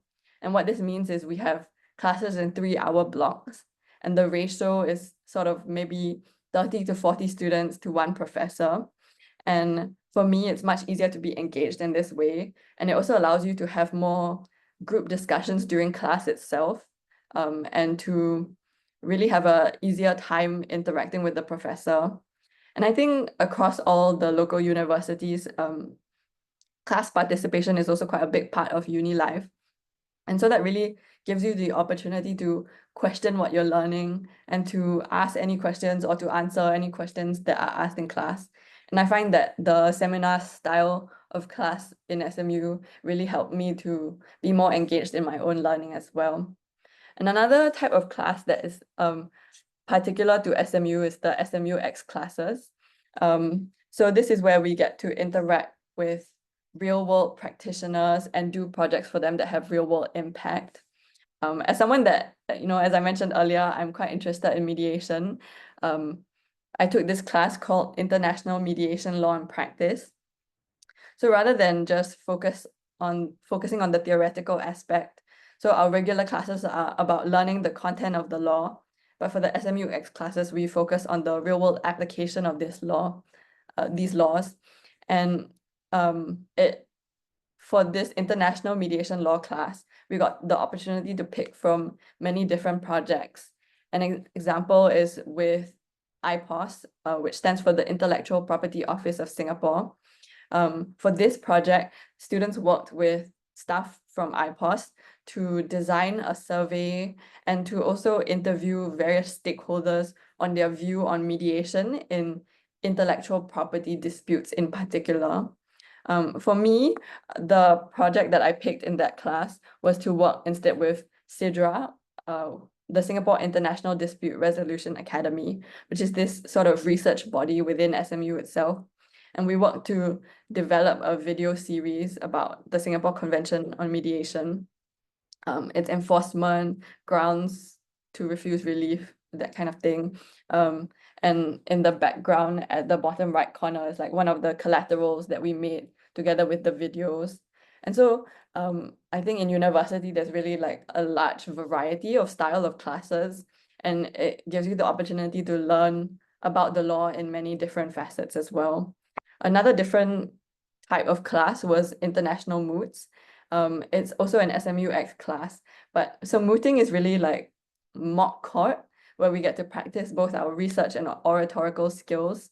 And because it's an SMU X class, we got to moot in front of practitioners who gave us very practical feedback and training as to how to improve, which would help us in our real world jobs at the end of the day. And it's not just about learning the content of the law. So of course, outside of learning and the academic side of things, there's lots of co-curricular activities in university. I've split this up into non-law CCAs as well as law CCAs. So from non-law CCAs, I always think that it's very good to have the opportunity to explore outside of law and also to have interests outside of it, because your life can't just revolve around school. So I personally took part in varsity sport. I was part of the dragon boat team in roughly the first half of university. And this meant a lot of training, 5 to 6 times a week, both on land, in the gym, and in the boat.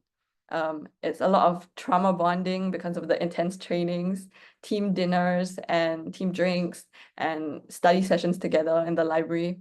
And it really gave me the opportunity to meet a greater variety of people beyond just those that are in law school and the type of people that end up in law school as well.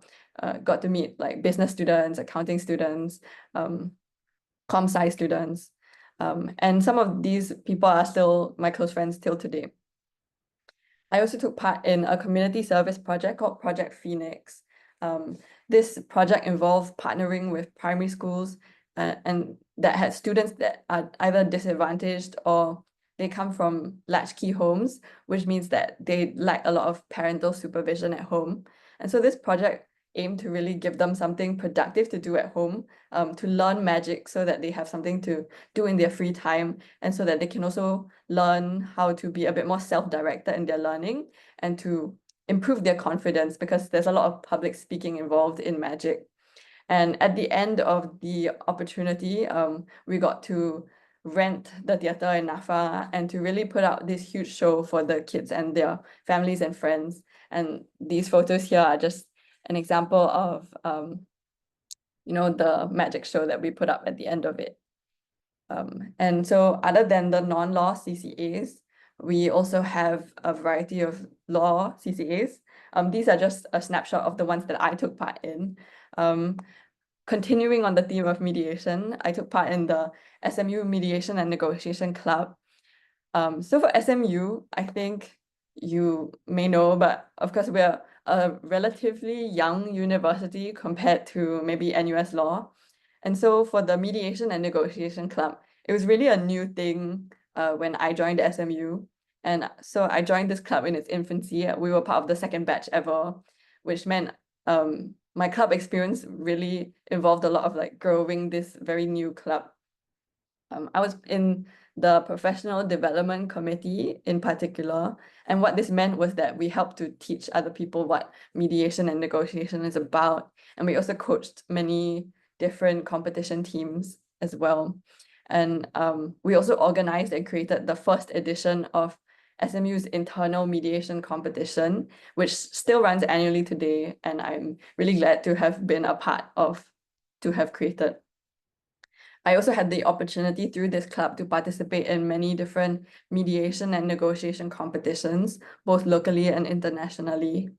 And that's part of how we develop the body of knowledge to coach other people as well. Another CCA that's like not mediation related this time is the Singapore Criminal Case Summary Repository. It's basically a thing where we help to summarize criminal law cases to try and make it a bit more accessible, especially when some of the cases can be quite lengthy. And for example, maybe law students don't really have the time to read through the whole thing. I was mostly writing these summaries. Another club that I took part in was the SMU Constitutional Law and Criminal Justice Club. This club also has various subcommittees. The one that I took part in was the JC Talks committee. And this is where we liaised with different JCs and polys to give talks about constitutional law and criminal law to these schools. Other than just organizing these talks, as part of the committee, we also gave the talks ourselves. If you see the top right-hand corner, that's me giving a talk in ACS. So we really tried to break down constitutional law and criminal law subjects into bite-sized pieces to present in certain schools. And of course, this was all done also under the supervision of professors to make sure we don't make any glaring substantive errors. So I think, as you can see, there's really like a large variety of CCAs that you can take part in university. And these are just the ones that I picked. And there are many, many more out there as well. Another big part of my university life is my overseas experiences. I think especially as someone who attends university in Singapore, I thought it was very important to try and broaden my worldview, which sounds very cliche, but I think I really just wanted to experience what life is like outside of Singapore as well. One way that I did this was an overseas community service project in Laos. This was actually a legal community service project. So we worked with this organization called BAPSICO, which stands for Bridges Across Borders Southeast Asia Community Legal Education. And during this trip, what we were doing was developing materials for outreach and to research and understand the access to justice and legal aid issues in Laos. We also ended up creating some lesson plans to teach basic legal terminology in English to their law students in the National Institute of Justice. But it was also just a very interesting trip for me because I had never been to Laos before. It's not a country that I would have thought to go to outside of this trip either. And there was a lot of cultural exchange involved. For example, in the first photo, you can see it's our wonderful host treating us to this feast of Laotian food. And in the next photo to the right, that's me learning from the BAPSICO staff how to cook some local Lao dishes as well. And of course, we just got to try a lot of new interesting foods, like their version of fertilized chicken egg. And then in their night markets, there's various insects like crickets that we also tepidly tried. So other than the Overseas Community Service Project, I also got the opportunity to go overseas for a negotiation competition in Vienna, in Austria. So it was really a school-sponsored trip to represent Singapore at this competition. And I think for me, it was really eye-opening to see how like culture doesn't just affect the content of the law. For example, obviously the content of law in Austria is different from Singapore, but not just that, the culture also affects how we might negotiate. I learned really that, in Singapore, we have a super direct negotiation style. Everything is about getting to the point as fast as possible and being efficient. And that's not necessarily perceived as well by other cultures. So it was really interesting for me to learn about how these cultural differences can factor into things like negotiation as well. And of course, my biggest international opportunity was to go on an exchange semester in Switzerland. So I was in a small town called St. Gallen for about 4 months. And I think it was really interesting for me because, as I mentioned earlier, SMU doesn't really have hall life. So this was my first time living away from home. It was also the first time living with foreign housemates. I had a Japanese housemate, a housemate from Toronto, a housemate from Shanghai. So it was really just like this hodgepodge of cultures that were living under one roof and cooking together. And it was also a lot of like traveling and learning to be independent. And of course, in terms of schooling, it was very interesting to learn law in an entirely different legal system. So in Singapore, we are a common law system because of our British roots. But in Switzerland, they are a civil law system, which means they operate on the basis of like civil codes, which are these really, really thick books of like their laws. And that's really their main source of law. So it's really interesting to learn about the law in a different country entirely. And so, of course, whilst it's easy to highlight all these fun experiences in law school for me also had its fair share of challenges, and I thought I would share a bit more about the challenges I personally faced in law school. I think the first one was to pick up this entirely new subject that I didn't know how to study yet. Law is not really like any of the other subjects that I had studied in JC.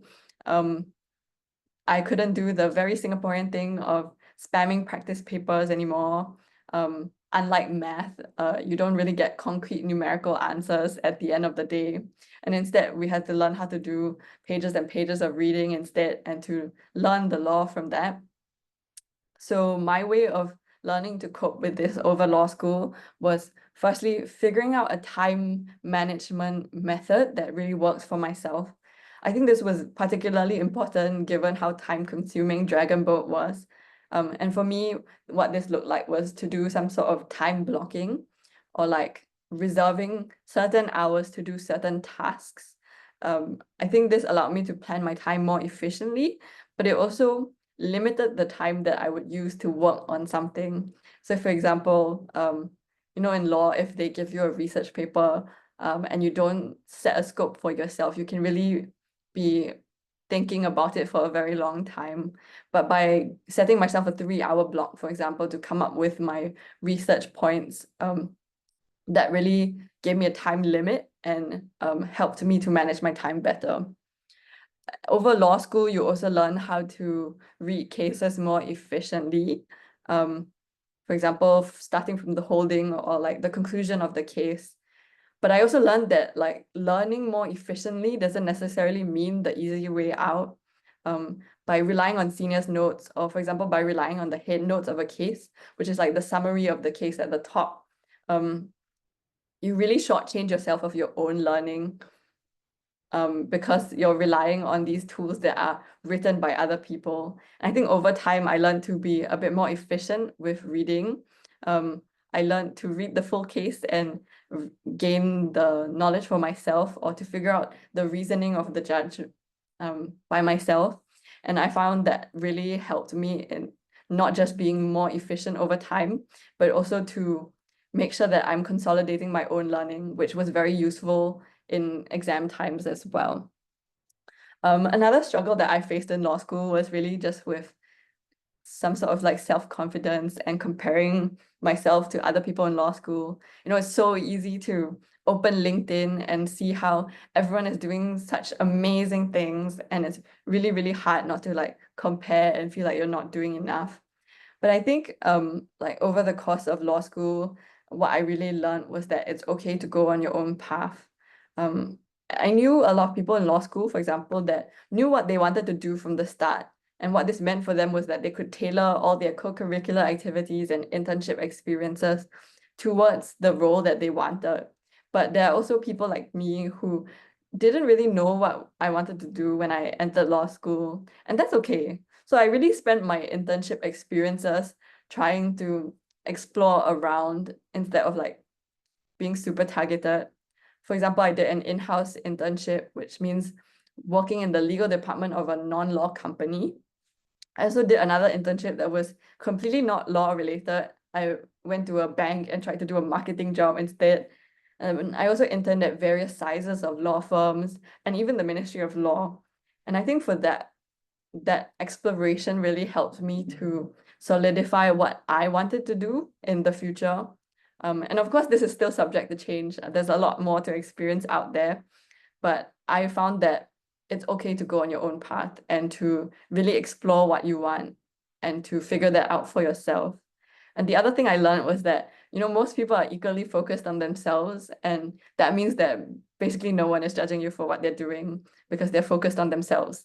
So I think it's really important to have a good network, a good support system, and you have to make friends in law school, and don't be afraid of, like some people say that law school is full of snakes, but I find that most people are like genuine, and it's not that hard to find friends, and it's really important to connect with people, and not just in the LinkedIn sense, but also to have that support network in place and also have fun. So I think, as you can see, there's like really a variety of things that you can do in law school. And this is just what the law school experience in Singapore looked like for me personally. I think that even within the law, there's such a variety of subtopics that you can go into. So if I could sum up into one piece of advice, it would be really just to follow your own path. There's no point in copying someone, because at the end of the day, the journey is your own and you should do what you're interested in. That's all I have for today. Thank you. I would like to open the floor to any Q&A as well. If anyone has any questions, maybe I'll just stop screen sharing.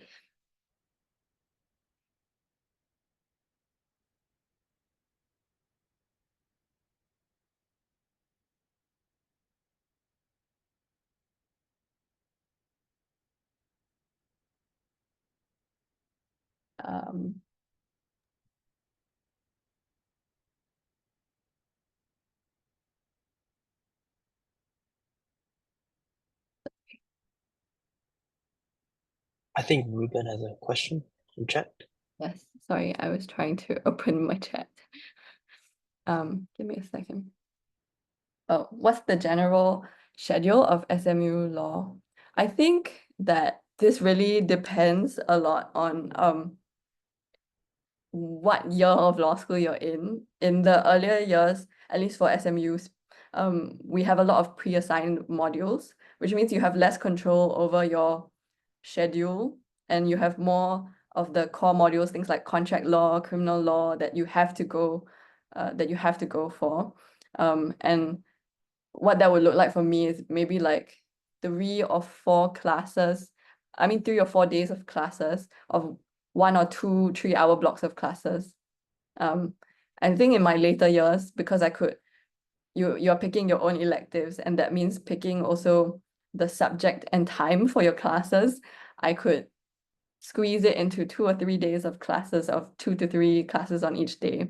And I found that I preferred that because then you don't have to go to school so often. Yes. So that's generally what school looks like. As to what time the classes start, of course, it's not like a set schedule like 8 a.m. to 6 p.m. The classes can start at like 8 o'clock or like 12 o'clock or 3 o'clock, or even there are night classes because there are certain practitioners that have a day job. They're doing their like law thing and then they come to university at night to teach class. And so it really depends on like which class you get assigned or which class you pick. I see a question from Aisha about what made me pursue law. I think, as I mentioned earlier, I found myself with sort of leaning towards the humanities, and I wasn't entirely sure what I wanted to pursue, but I knew that I wanted a professional degree and that it would lead to some sort of job at the end of the day. Not that it's not a good thing to do other sorts of degrees, but I really wanted the security of like having some sort of like idea of what kind of career I could go into at the end of it. And that was ultimately what made me pursue law. Do I think that NUS Law students and SMU Law students have an equal advantage in the industry? I think as someone that has not been on the employer side of things, that's not really for me to comment. But I do think that generally they are looked on the same in that neither of the schools matter when you're applying for jobs as much as your actual credentials, your internship experiences, your co-curricular activities and leadership skills, your own law knowledge. Those things matter far more in an interview than whether you're part of NUS or SMU. Yeah, that's what I can say to that. Are there any other questions? If I may ask, so you mentioned study strategies like time blocking to help manage bouncer time. As you know, many of us, we have our final exams, school exams, and very busy lives. Could you share any other studying strategies that you found helpful to balance your sports life and your school life? I am not sure if this is an extreme strategy for anyone else, but for myself, I have this app that kind of locks my social media until a certain time at night, because I do also have the tendency to, doom scroll Instagram or TikTok, and then suddenly, oh my God, 2 to 3 hours of my life is gone. So I find it very helpful to have like another system in place to keep me in check, physically in check, because that prevents me from accessing certain apps that I know I have problems with. Another type of concrete thing that I do if I find myself very unmotivated is to use the Pomodoro method, which is typically is studying for 25 minutes and having a 5-minute break. But because I find that that is too short and it breaks my flow, I try to do 50 minutes and then a 10-minute break. And for me, knowing that I have a break at the end of a certain chunk of studying is a motivating factor for me to start studying. And I find that like once you get over that inertia to beginning your work, it's a lot easier to like continue working because you're in the zone and it feels good to be productive. Yeah. That is generally the kind of things I do. Other types of study tips would be, for example, doing work with friends. I know this doesn't necessarily work for everyone, especially if you're like the talkative sort, but I find myself peer pressured into studying when I'm studying with equally like-minded people who know we're all there to get as much work done as possible. Yeah. So those are my main study techniques. For law specifically, I find it very helpful also to have groups of friends with which you can discuss certain hypothetical questions that the professors might have given in their class. And I find that having that variety of perspective leads to us all having a more comprehensive answer or comprehensive set of thoughts that we can use to bring into the examination. Yeah. So those are my study tips. Did you feel a big shock when you first saw the amount of workload you had at law school? I think it was very intimidating at the beginning, especially since you graduate from like JC in like November, and then there's that huge holiday period before school starts. But I think past a certain point, you know that you just have to do the work. So whilst I was intimidated, I knew I had to at least try. I can't just give up because I'm too intimidated to start. So I think what helps is really like starting small or like starting with a friend, doing the readings one by one. And it's okay at the beginning if you don't finish in time for class, as long as you make it back after class and finish your readings as well, so that they don't pile up as university goes on.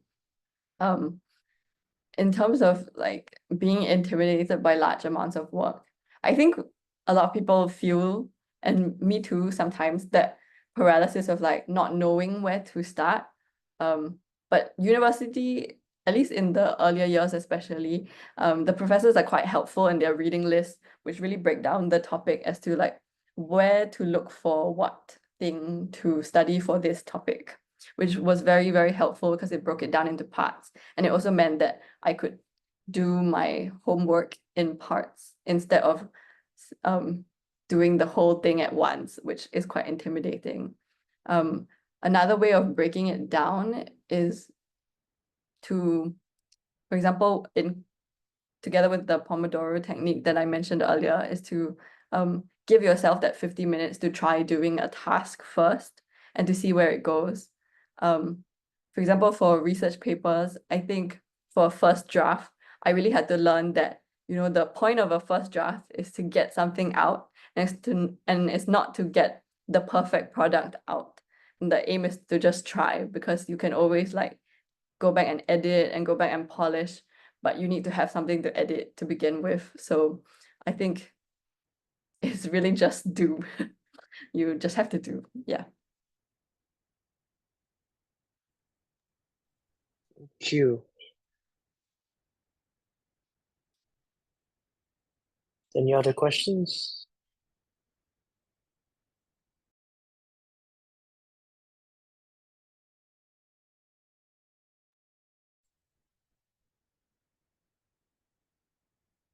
If not, thank you very much, Annie, for taking your time to speak with us today. Very insightful presentation. We will now have a 1.5 hour lunch break. We're gonna have another speaker coming in at 1:30, 1:25. So if you guys could go out, take a break, give us some time to prepare for our next section of this event. Go eat lunch and then come back at around 1:15, 1:10. That'll be great. Again, thank you, Annie. Thank you, Ryan, for giving up your time to speak with us today. And yeah, hopefully see you guys soon. Thank you, everyone. Yeah. Thank you very much.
All right.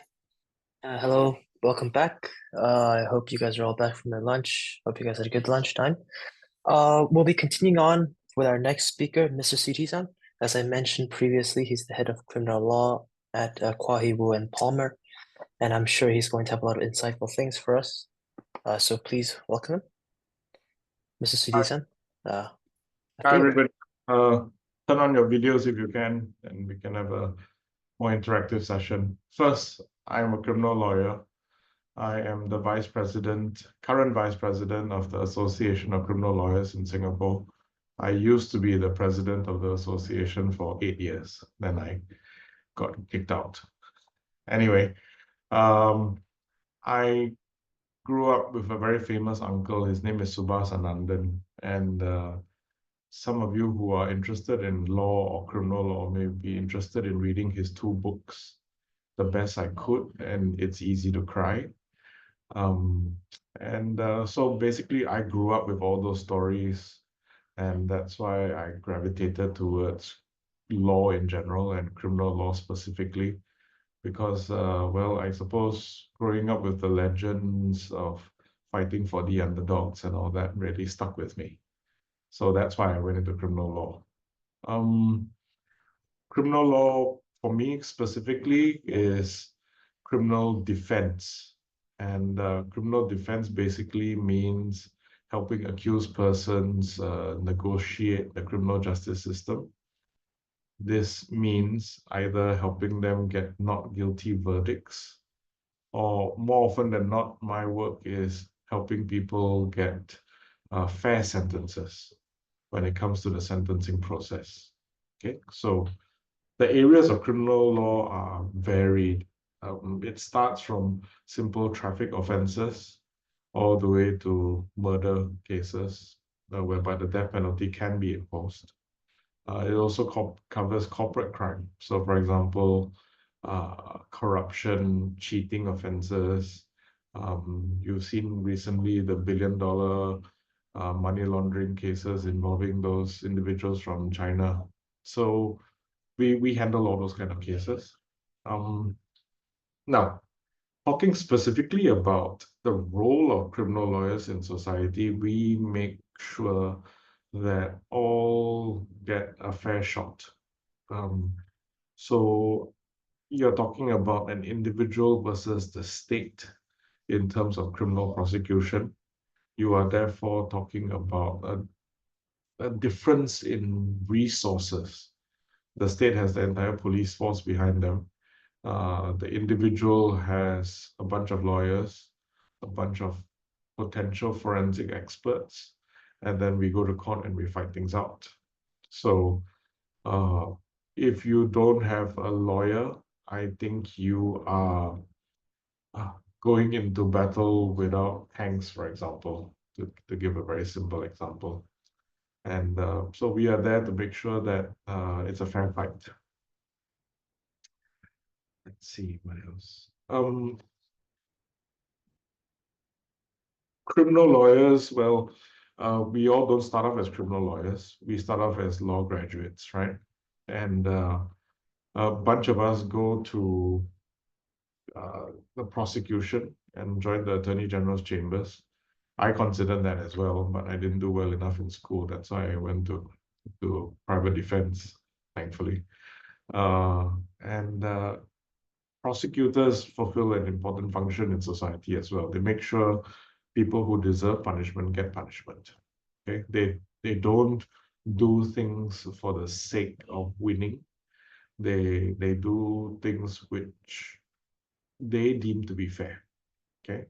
Now, defense lawyers, however, sometimes have a different interpretation of what is fair or not fair. So it depends on your upbringing, your appreciation of whether people deserve second chances or not, for example. And we go in and we fight the good fight, I suppose. Some people call the prosecutors the good guys and the defense lawyers the bad guys. So we can reverse the narrative as well, of course.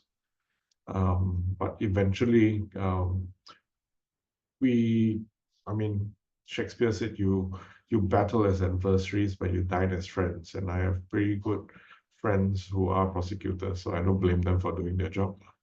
Okay. Now, what you see on TV is the lawyers fighting in court. That's actually the end of the game. There's a lot of stuff that goes on beforehand. We prepare our clients in terms of gathering evidence.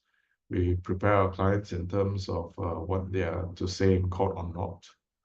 And of course, there's legal work and a lot of grunt work in terms of, let's say, preparing things like chronologies of events and so on and so forth.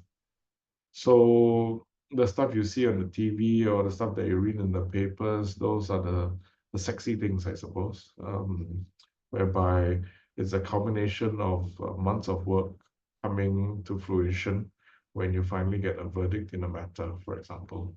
Okay.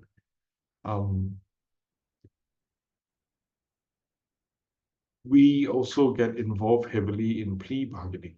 So that means we are doing deals more often than not.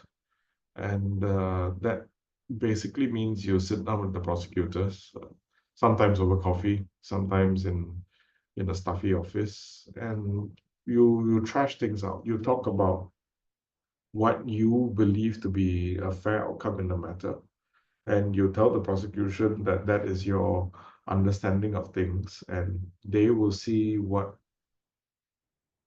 information they have to counter that position, for example, and we all get together and see whether we can work out some sort of deal or not. So the bargaining process is one of the biggest jobs that a lawyer gets involved in, and especially criminal lawyers.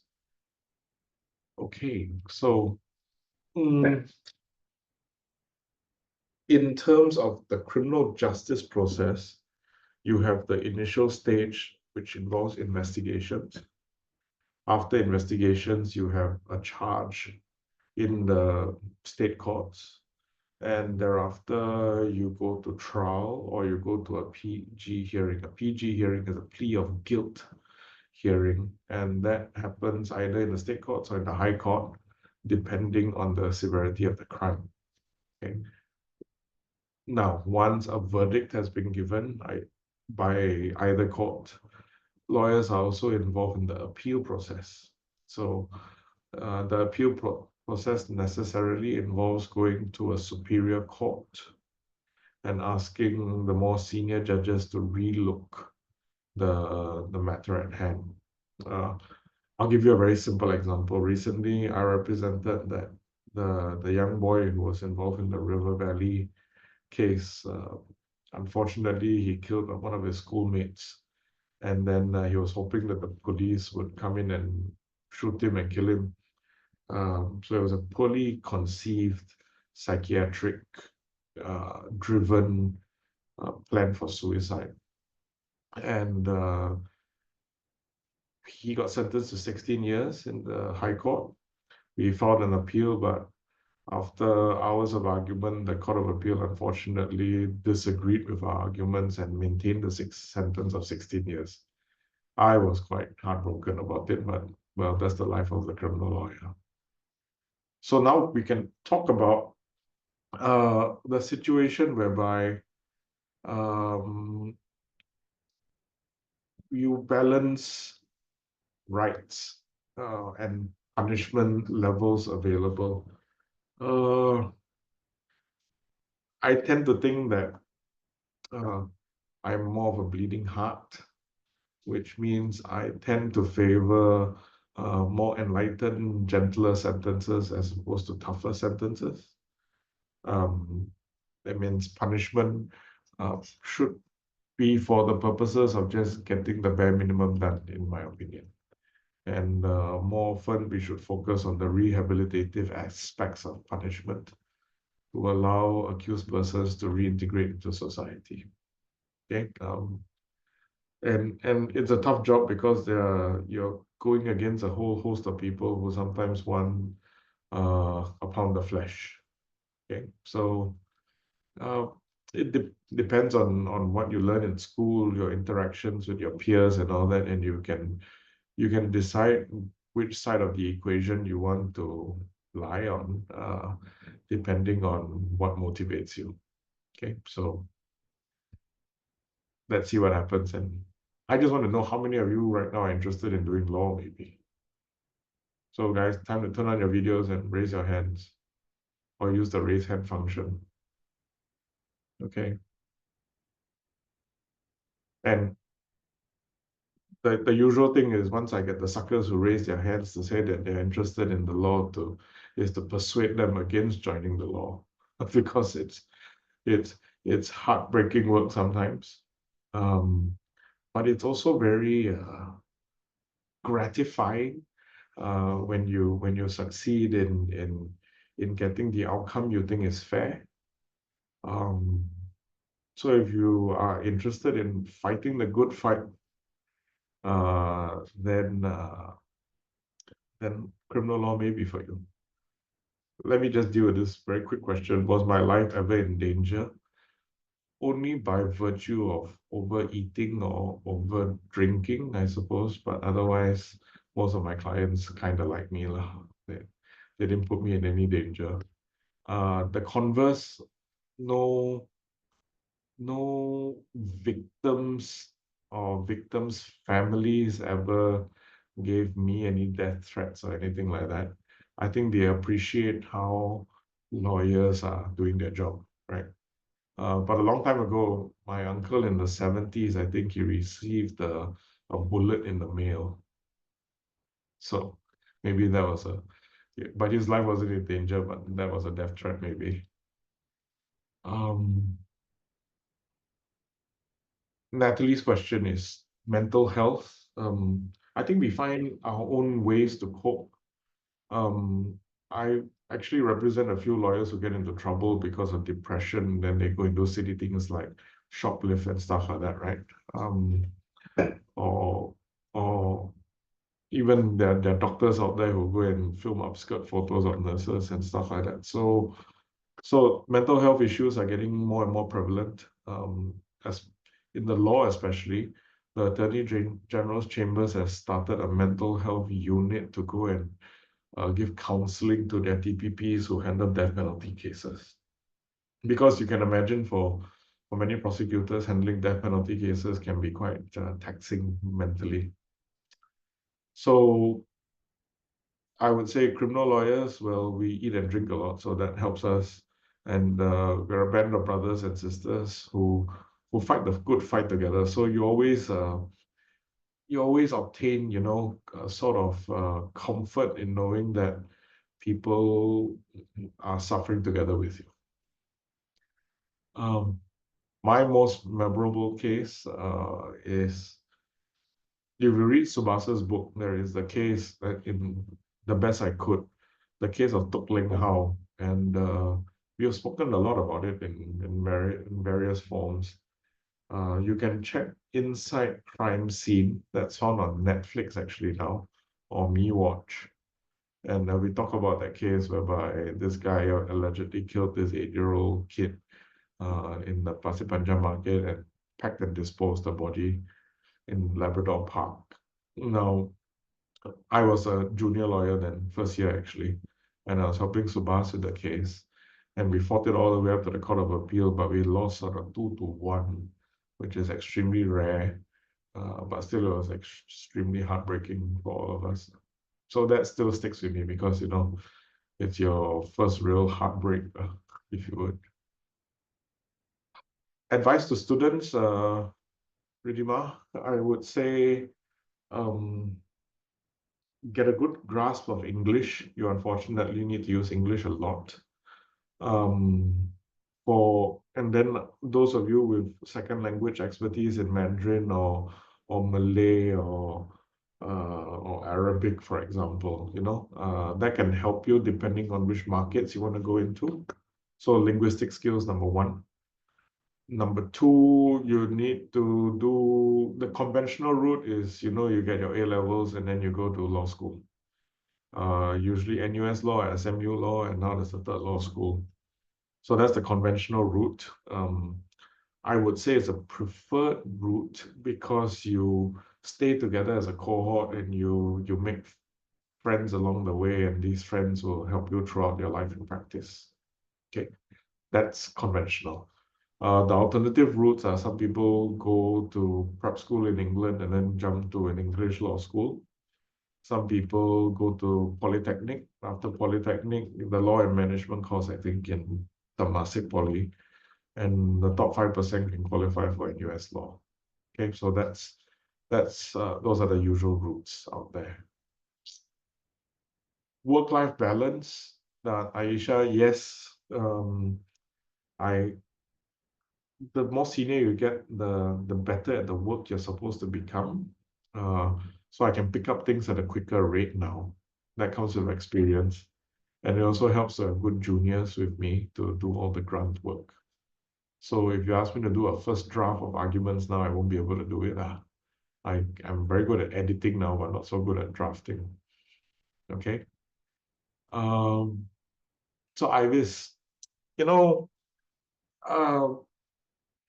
I don't care whether my clients are innocent or not. I care what they tell me they have done. And then I work from that premise. So sometimes I have many clients actually say, hey, so I did do this and all that. And I say, okay, you did do this. Then I try and find out what is the mental element behind what they did. So most often we are negotiating in terms of not whether you're guilty or innocent. We are negotiating in terms of what is the proper charge and what is the proper punishment available. Okay. What do I do when my client isn't fully honest? Well, it's my job as a lawyer to go and test the information that my client is giving me. So that means I'm sometimes quite rough with the clients in terms of cross-examination with them. And I whack them quite hard to go and find out whether their story is ultimately believable or not. Okay? Because it benefits the client in absolutely no way if I go to court with a lousy story, right? Or a story which isn't tested, then the client looks like a liar and he gets a worse sentence. So that's why we push to get as much information from our client as possible. Chitra, your hand has been raised. Any question? Okay, no more.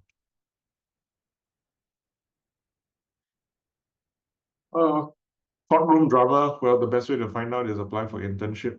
You can go to court and find out what goes on during trial.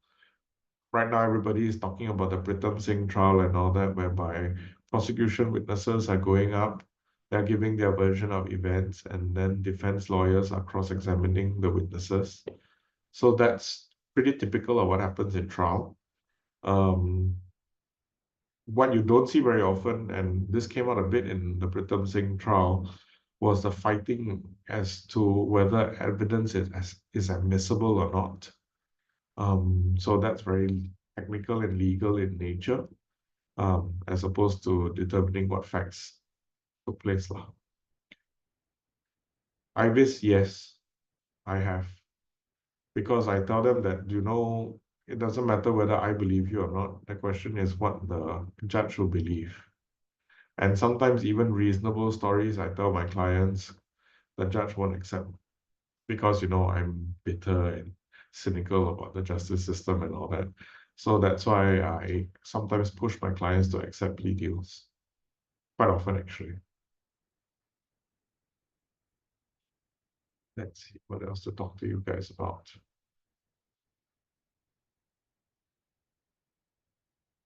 I have 6 more minutes, right, Jiho? So, questions, come on. If you can go into more depth on your history of your work, so where you started, what inspired you to become a criminal lawyer, just well, the story of your I mean, law my career. my story is quite boring. It came basically in JC. I didn't do so well for my A levels. I got 2 A's and 2 C's, which wasn't very good at that point in time. It still isn't very good now. But I managed to qualify for the law school interview. And when I got the law school interview, I think they looked more at my ECA than anything else. Oh, sorry, CCA more than anything else. So you will find that, the way you interact with the interviewers, I suppose I came across as being confident enough for them to take a gamble on me in NUS Law. And so that helps certainly. I was considering going to Chicago to do economics, but I couldn't get a scholarship, so I was happy I could stay in Singapore and read law. Then, in law school itself, I participated a lot in the activities, played football, we played a lot of bridge in the canteen. We took part in rag and flag and all that, whereby there was the charitable component. I suppose that spurred my what do you call that, drive towards doing pro bono work. So that helped a lot later when it came out into practice. Hi, Chitra. So medical negligence, yes, is not part of criminal law unless it is to the level of serious injury being done. So some doctors get charged for negligence to the extent that their patients die. In that case, criminal lawyers do come in to defend these doctors. But most times medical negligence is dealt with by either the Singapore Medical Council or the Singapore Medical Authority, and they have disciplinary sanctions there. I have helped doctors before during their disciplinary hearings and so on and so forth. Okay. Okay, then you sweet innocent child. It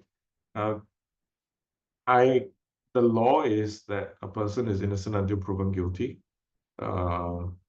In practice, it feels the opposite. And I'll be quite brutally blunt about that. That's how it feels to me. But then I'm a criminal lawyer that's been jaded for 20 years, right? I guess the answer is yes.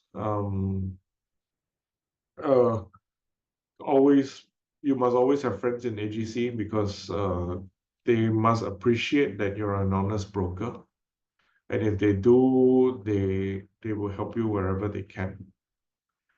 With regard to your second question, a lot of people who are successful now started off in AGC. They did their time in AGC, learned the ropes on the inside, and then came out to practice as criminal lawyers or general litigators with a bit of a criminal focus.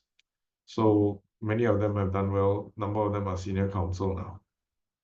So it's a recommended path. If you stay in AGC the whole way, it's rather boring to just be doing prosecution all the time. There are, of course, persons who have stayed in AGC all the way. And then sometimes they move up to the judiciary and become judges. Sometimes they become senior prosecutors, so they hardly go to court to fight and deal with administrative things, policy things, in terms of direction as to where criminal law should move in Singapore. So, yeah, I mean, variety is the spice of life, right? So, all the way in AGC, I think not that fun. And last question, anybody?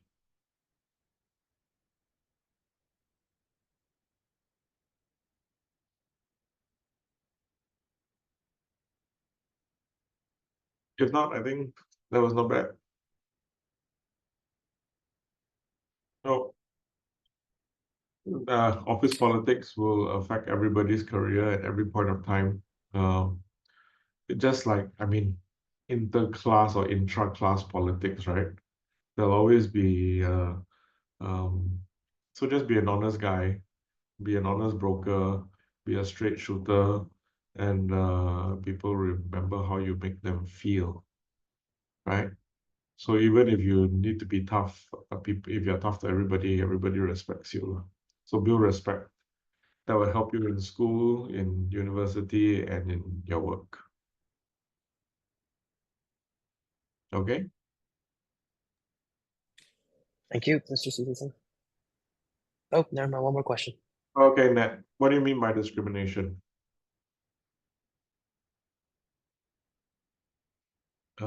Senior versus junior, boy versus girl.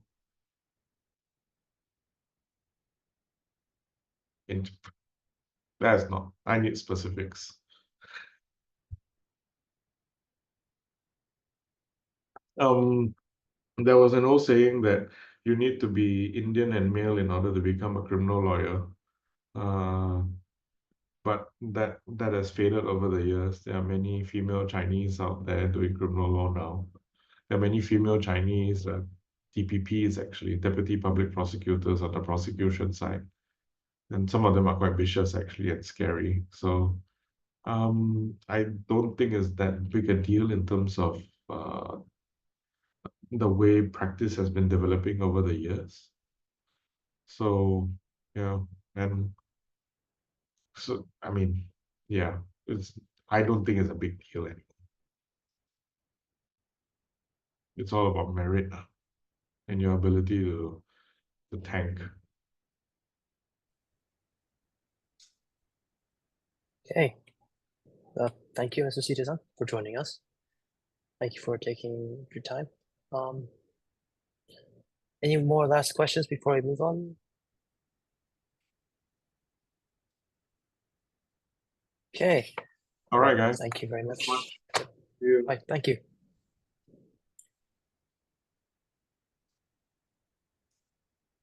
We have our next speaker, Mr. Sorry, we have our next speaker, Mr. Zachary Scully. He will be talking to us about corporate law.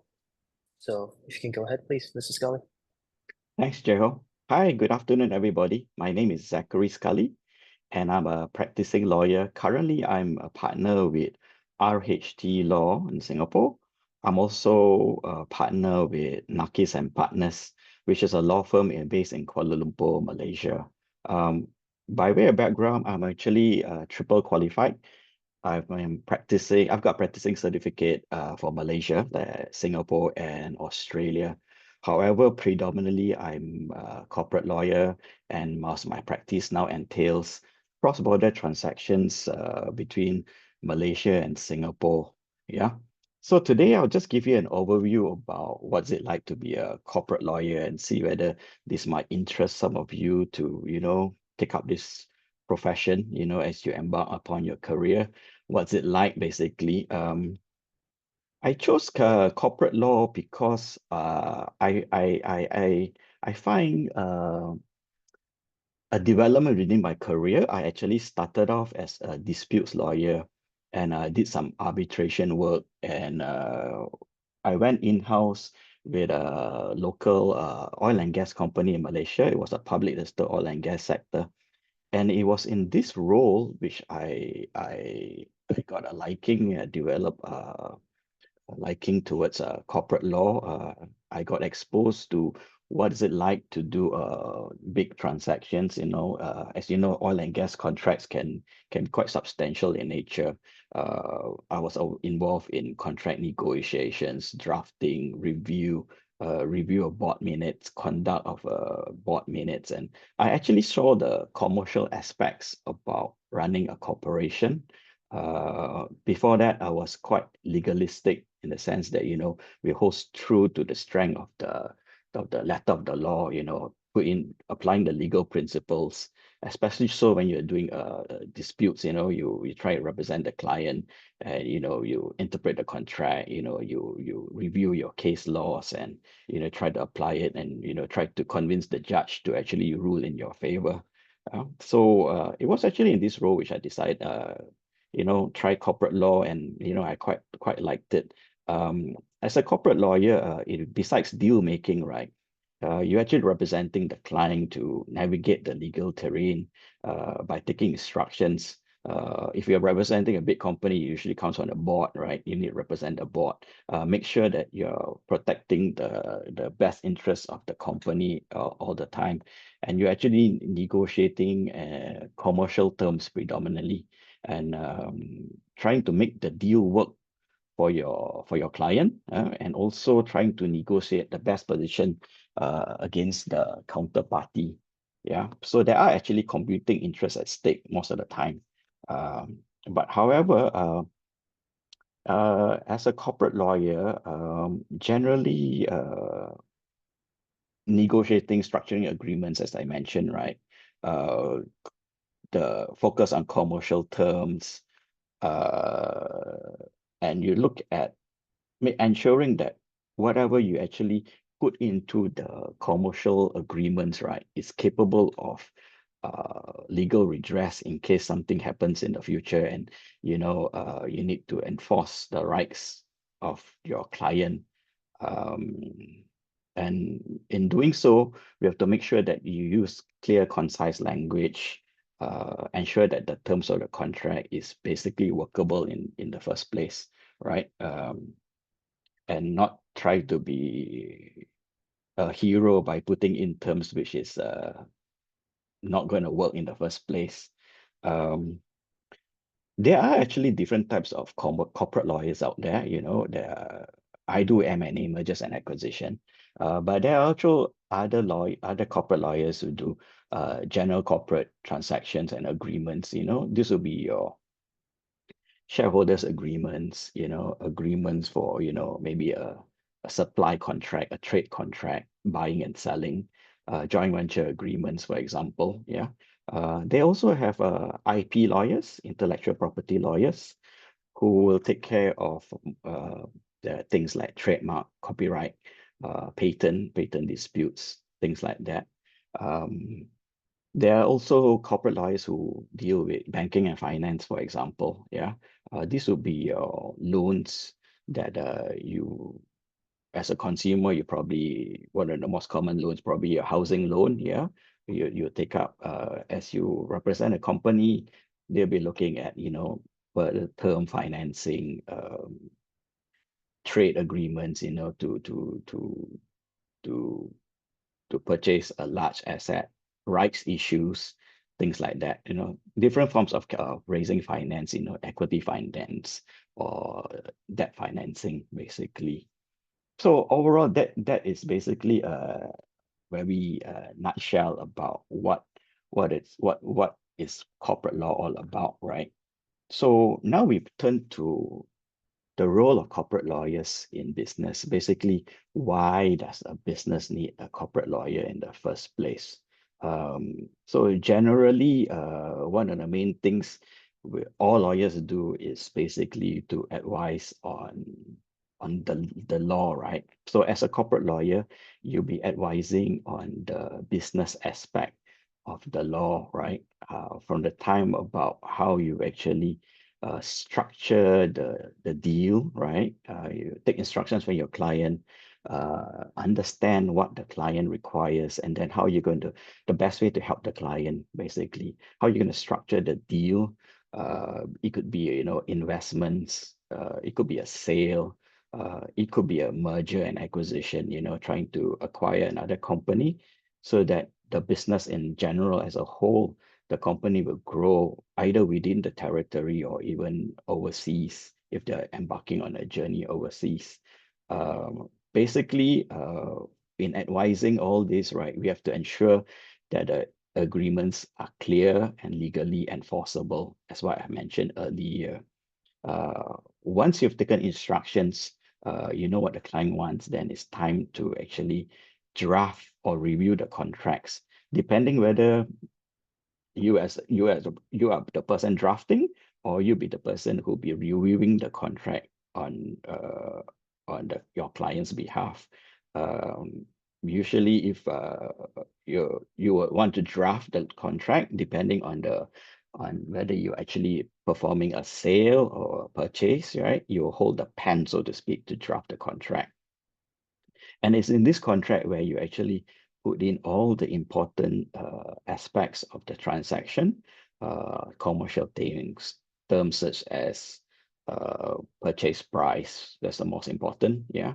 And of course, the terms, you know, I will talk about due diligence later. What will happen is you actually incorporate bits of your findings into the drafting of the agreement, right? So as to incorporate all the terms that parties have agreed in the transaction into one particular document, right? So there will be the key components of the contract will be your purchase price, the intention of the parties, you know, what are they transacting? Is it a purchase of shares in a company, right? And then there will be also things like the representation and warranties that's given by the seller, right, about in this particular situation. Let's take the purchase of shares. The vendor of the shares will actually represent that they are things like, oh, they have the right to sell the shares, for example, and they are actually the true and legal beneficial owner of the shares, and the shares are not encumbered in any particular way. These will be key terms that you will actually want to draft into the contract.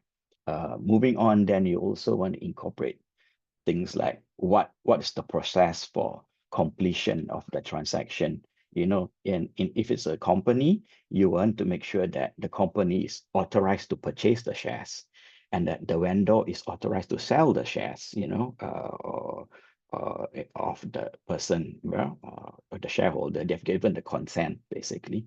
We also want to ensure that in case of any disputes, there will be a dispute resolution clause. And of course, you also need to consider the governing law. So since we are talking about contract, you want to make sure that, you know, the contract is governed by the laws of Singapore, right? And before going to court, what is the dispute resolution mechanism? Has parties actually agreed to mediate the contract amongst themselves first before trying to go to court? Or are they going to go to court, or before court, whether there's going to be an arbitration to try and attempt to resolve the dispute, right, before going to courts? Or if they're not going to go to courts at all, as if the parties have decided that the arbitration will be the one and only mechanism for resolving the disputes, right? Then we also have to ensure that the contract it actually complies with local rules and regulations, right? You know, in terms of make sure that you do not breach any laws, because if you actually breach any laws, then the contract will probably not be enforceable, right? And we also need to ensure that before we actually sign the contract, we have to undergo a due diligence process. What is a due diligence process? I'm sure you all heard about the concept of caveat emptor, right? Let the buyer beware. So if you're representing the purchaser, you want to make sure that the buyer is fully aware of the company that they are purchasing, right? So as to go in with eyes wide open. You need to understand that during the due diligence process, we try to find out, things like whether the vendor has good root title to sell the shares in the first place, whether the assets of the company is what they have represented it to be. If they actually own assets like property, we need to check the title to make sure that the title deed represents the owner, the vendor as the owner of the properties. So in all this, we identify the risk, if the company needs a license to operate, that they actually have the proper license and they are actually valid and subsisting. This will all be part of the due diligence process, and it will help businesses to understand the rights and obligations before entering into the transaction in the first place. Basically, it's also a method of identifying the risks and managing the risks that has been identified during the due diligence process. And in the transaction document itself, you can actually address some of these risks by, for example, asking the vendor to provide this for some of the matters, and make sure that the reps and warranties that they have actually mentioned during the due diligence process is incorporated into the agreement. And this may all have a bearing also on the purchase consideration that will be paid by your client to the vendor for the purchase of the shares, assuming there are things that have been raised in due diligence which can be used as a tool to negotiate for a better price, so to speak, right? So as a corporate lawyer also, you will need to ensure that the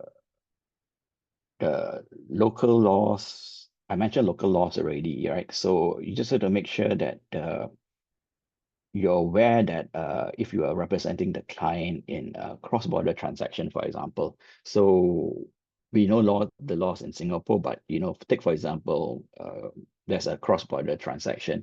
In this case, say with a company in Malaysia, right? So Malaysia, there are actually certain unique considerations that apply to businesses in Malaysia.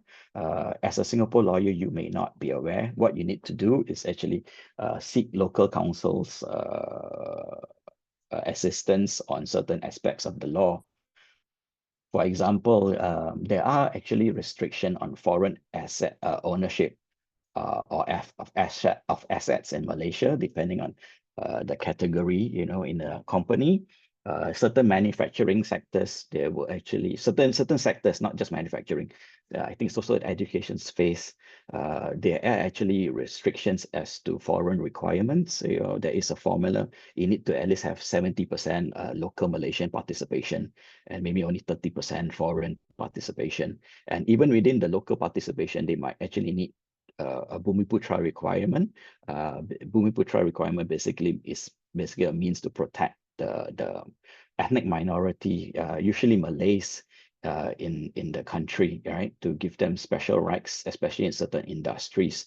So to make sure that if there's a Bumi requirement, your client is going as a foreign company purchasing into assets in Malaysia does not run foul of these foreign requirements, because what would happen realistically is if you actually breach all these rules or regulations, you will find yourself either being penalized. It could be in the form of fine or or a total block on the transaction even. Yeah, you also, in all this, we need to also consider things like competition requirements, anti-competition requirements. Basically, when two companies actually one company acquires another, they become a stronger entity. There might be actually restrictions about whether the company is becoming too strong within the industry, and whether the government will actually want to clamp down or to prevent the sale altogether. And also whether the transaction is against public policy. I think last week you all been aware about the income alliance deal, which was ultimately blocked by the Singapore government on grounds of public interest, right? It deemed like the public interest would not be served if the merger would continue, right? So these are all considerations we need to consider when embarking on a M&A transaction, right? So moving on, let's now talk about some of the possible career pathways on becoming a corporate law lawyer. So the most common method would be to get your law degree from an approved university. Then depending on the university you are in, you do your Part A or Part B. Then you apply to be a practice trainee in one of the legal firms, local legal firms. And once you pass through all that, then you become a qualified lawyer. I've also been asked to consider if there's any alternative pathways becoming a corporate lawyer. I think for corporate lawyer, it's a bit difficult. I only know the conventional method of becoming a corporate lawyer. But I'm aware that, if you want to consider other forms of practice within the industry, right? It could always start off with a internship. I guess it's always a good way to start in a law firm to see whether what aspect of the law actually interests you.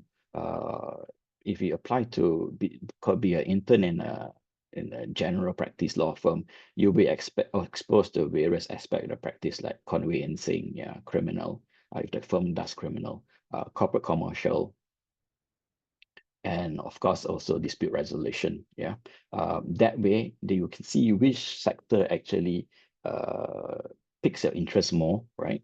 And you can pursue that further.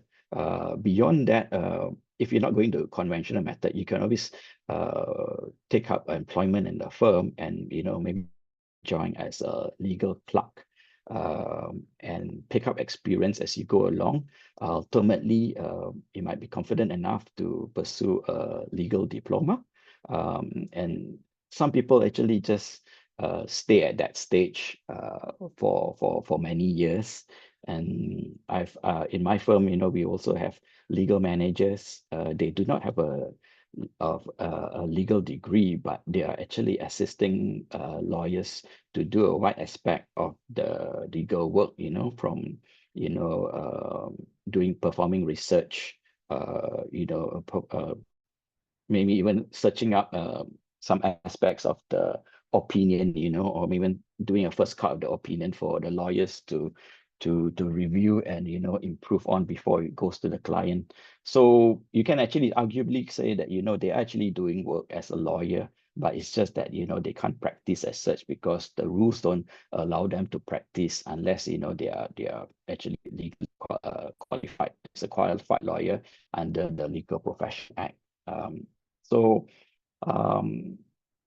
for corporate law, unfortunately, I think you need to be a qualified person in order to practice as a corporate lawyer.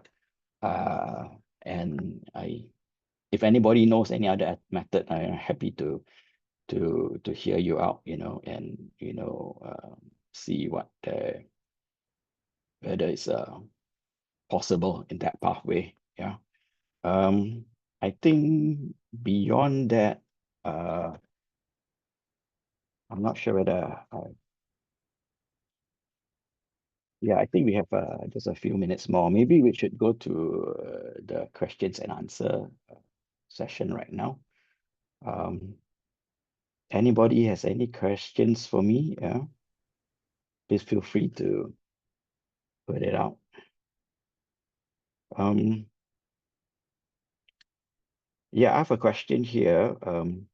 It says here, what skills are important for a pre-university student to develop if they wish to pursue a career in corporate law? Well, I think some of the skill sets that we actually look for and admire, it's basically things like attention to detail. I think this applies to any lawyer. Being meticulous and having attention, an eye for detail always helps, and it's very helpful whether you're actually trying to spot errors in a document or trying to look up provisions in the law, right? I also think that if you're able to identify the issues, cut through the legal complexity. The client may come to you, with a whole bunch of legal complexities, but it's a real skill if you're able to sort through all that complexity and try to narrow down the issues and just identify there's always usually usually just 5 main key points which the client need assistance with, if you can just break down the complexity. I also think that, if you have, as lawyers, right, if you have actually persuasive negotiation skills, that will also help greatly, in the profession, right? And of course, if you actually understands the business of your client, because you're actually representing the client here, and if you actually can share the pain, can share what legal complexities that the client in the business suffers, right? You basically will be on the same page with the client, and you can walk in hand with the client and take him through the legal complexities.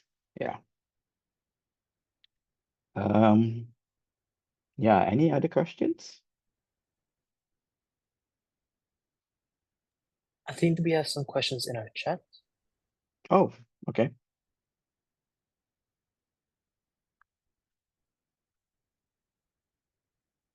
Okay, yeah. Okay, given the advancement in AI technology, I read that AI can now draft and write contracts with a high degree of accuracy, as corporate lawyers primarily focus on drafting and negotiating contracts.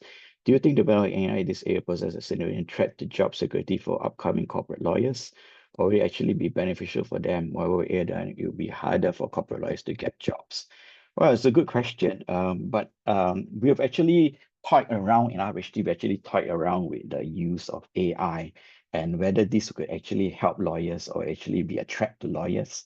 And I think at this stage, the AI is at the stage where it's still in the learning phase. So it's basically what it's just pulling out a lot of information, which is already out there. But the problem is with AI right now is not able to really narrow down and decipher the issues which is specific to the particular market. Take for example the Bumiputra requirement I just spoke about, right? Right now it can't really identify and segregate the issues. So as a corporate lawyer, you still need to be able to use your skill sets and your experience to actually identify what is actually relevant, since AI is still at the learning phase. Would it be a threat in future? Possibly. But I think what's important as a human lawyer is your ability to understand the requirements of your client. That human relationship, that personal relationship, I think it's still not be able replicated by AI. I think AI can just deal with very straight cut matters. But when things get a bit more complex and there are a few different scenarios, and if you're actually dealing with particular personalities, say in a typical buyer and seller situation, even personalities, one of them may be very domineering, it's got a very different personality, and someone else just don't want to do not hear anybody out, you see. So as a human, you'll be able to approach that with a degree of care and caution to soften your opponent, perhaps, right? To get them to speak more and try to persuade them to see your point of view. As a corporate lawyer, it's all about negotiations. And I think I can't emphasize enough the degree of human touch that's required, in the relationship that needs to be developed between your co-counsel, your opponent in a negotiation session, and trying to get the message across. Essentially, I think right now AI still's got a bit of way to go. But definitely, I think for the more simple, straightforward contracts, yes, I think there will be a time where we don't need lawyers to churn those out for the client, and the client will be quite happy with a product which they themselves can actually key into the system and get a contract for. Yeah, so I hope that helps.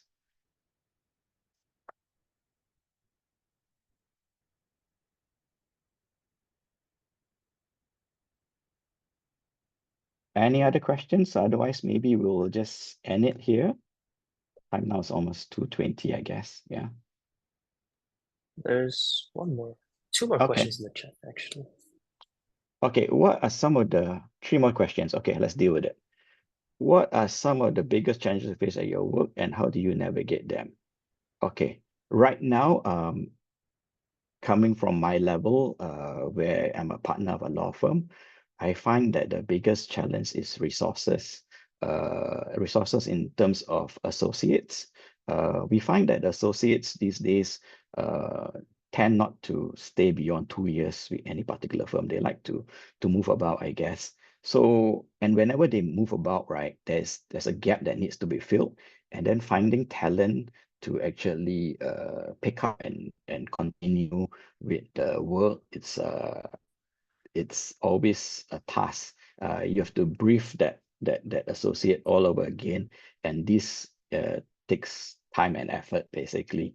So right now, that is the biggest challenge I face at work right now. Yeah. Next question: for corporate disputes, would both parties seek settlement outside court first and foremost? Yes, I think most of the time you'll find that the parties will want to avoid going to court because the court process, for one, in Singapore, it's quite expensive. So they will try to negotiate the matters among themselves first. So what will normally happen is whenever a dispute into the contract appears, it will be for first stage will be for parties to look through the contract, sit down, hear each other out, and then most of the time there will be some kind of middle ground that can be achieved. So in a commercial contract, it's always just usually dollars and cents, right? So if there's just some adjustment to the price, some kind of refund from the vendor to the purchaser, that usually will be the end of the situation, and the purchaser is usually quite happy with that. Yeah. But for things that cannot be resolved, then yes, it'll be necessary to go to court, right? Next question. What current trends do you see shaping the future of corporate law? What advice will you give to law students interested in pursuing a career in corporate law? Okay, so the first question: what current trends do you see shaping the future of corporate law? Well, I think for one, we will see more issues dealing with well, AI is one, right? I will not repeat that again since we already spoke about that. I think in future also we'll see more cross-border deals take effect, but these cross-border deals, right, will be more nationalistic in a sense because of the geopolitical tensions that is shaping the world. As you can see, right, there is basically now shaping up to be like 2 camps in the world, the pro-US side, the pro-China side, and basically that is how the world is shaping up to be. And earlier this week, there was a BRICS meeting, and they were talking about coming up with a BRICS currency and things like that. So you can see that the world's being is divided. It's more and more divided. So whenever there's a trade between these two divided worlds, right, I think there will be a bit of tension. There's a bit of regulations to clear. So there'll be more restrictions in international trade and things like that. So I would think that it's basically corporate law, this cross-border trade is going to be a bit more complex in the future. There'll be more regulations in place to be aware of when you negotiate your contracts. But I guess that's what makes it all challenging. What advice would I give to law students interested in pursuing a career in corporate law? I think attention to detail, yeah. Read up on the legal developments. I think we're in a very fast-paced world. Don't just be a lawyer who is interested to do work within the Singapore market, because the Singapore market is quite small itself, and there are a lot of multinational companies which actually set up in Singapore, and therefore you will be required to understand the wider aspect of how the law applies throughout the world, yes.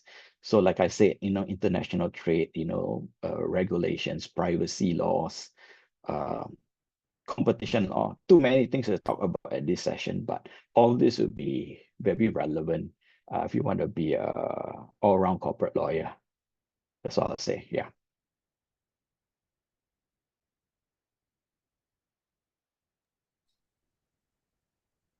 Right. I think that's time. Mr. Scully, thank you so much for coming in today. It's very insightful. Welcome. I hope it was insightful. talk. Yeah. Yeah, it was very so. Thank you very much. Okay, welcome. Have a good day. Bye-bye. Thank you. Yep, you too. Thank you. Okay, so for our last, not least, speaker, we have Mr. Narayanan. He will be talking to us about commercial litigation, civil and commercial litigation. Since this is our last one, please try to think of any questions that you might have. Yeah, please enjoy. Mr. Narayanan, up to you.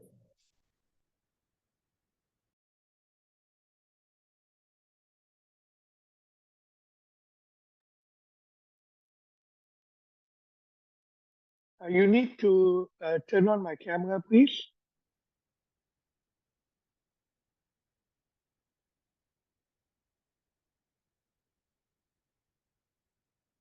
Okay, thank you.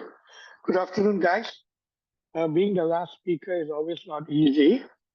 Let me start by telling you a few things about myself.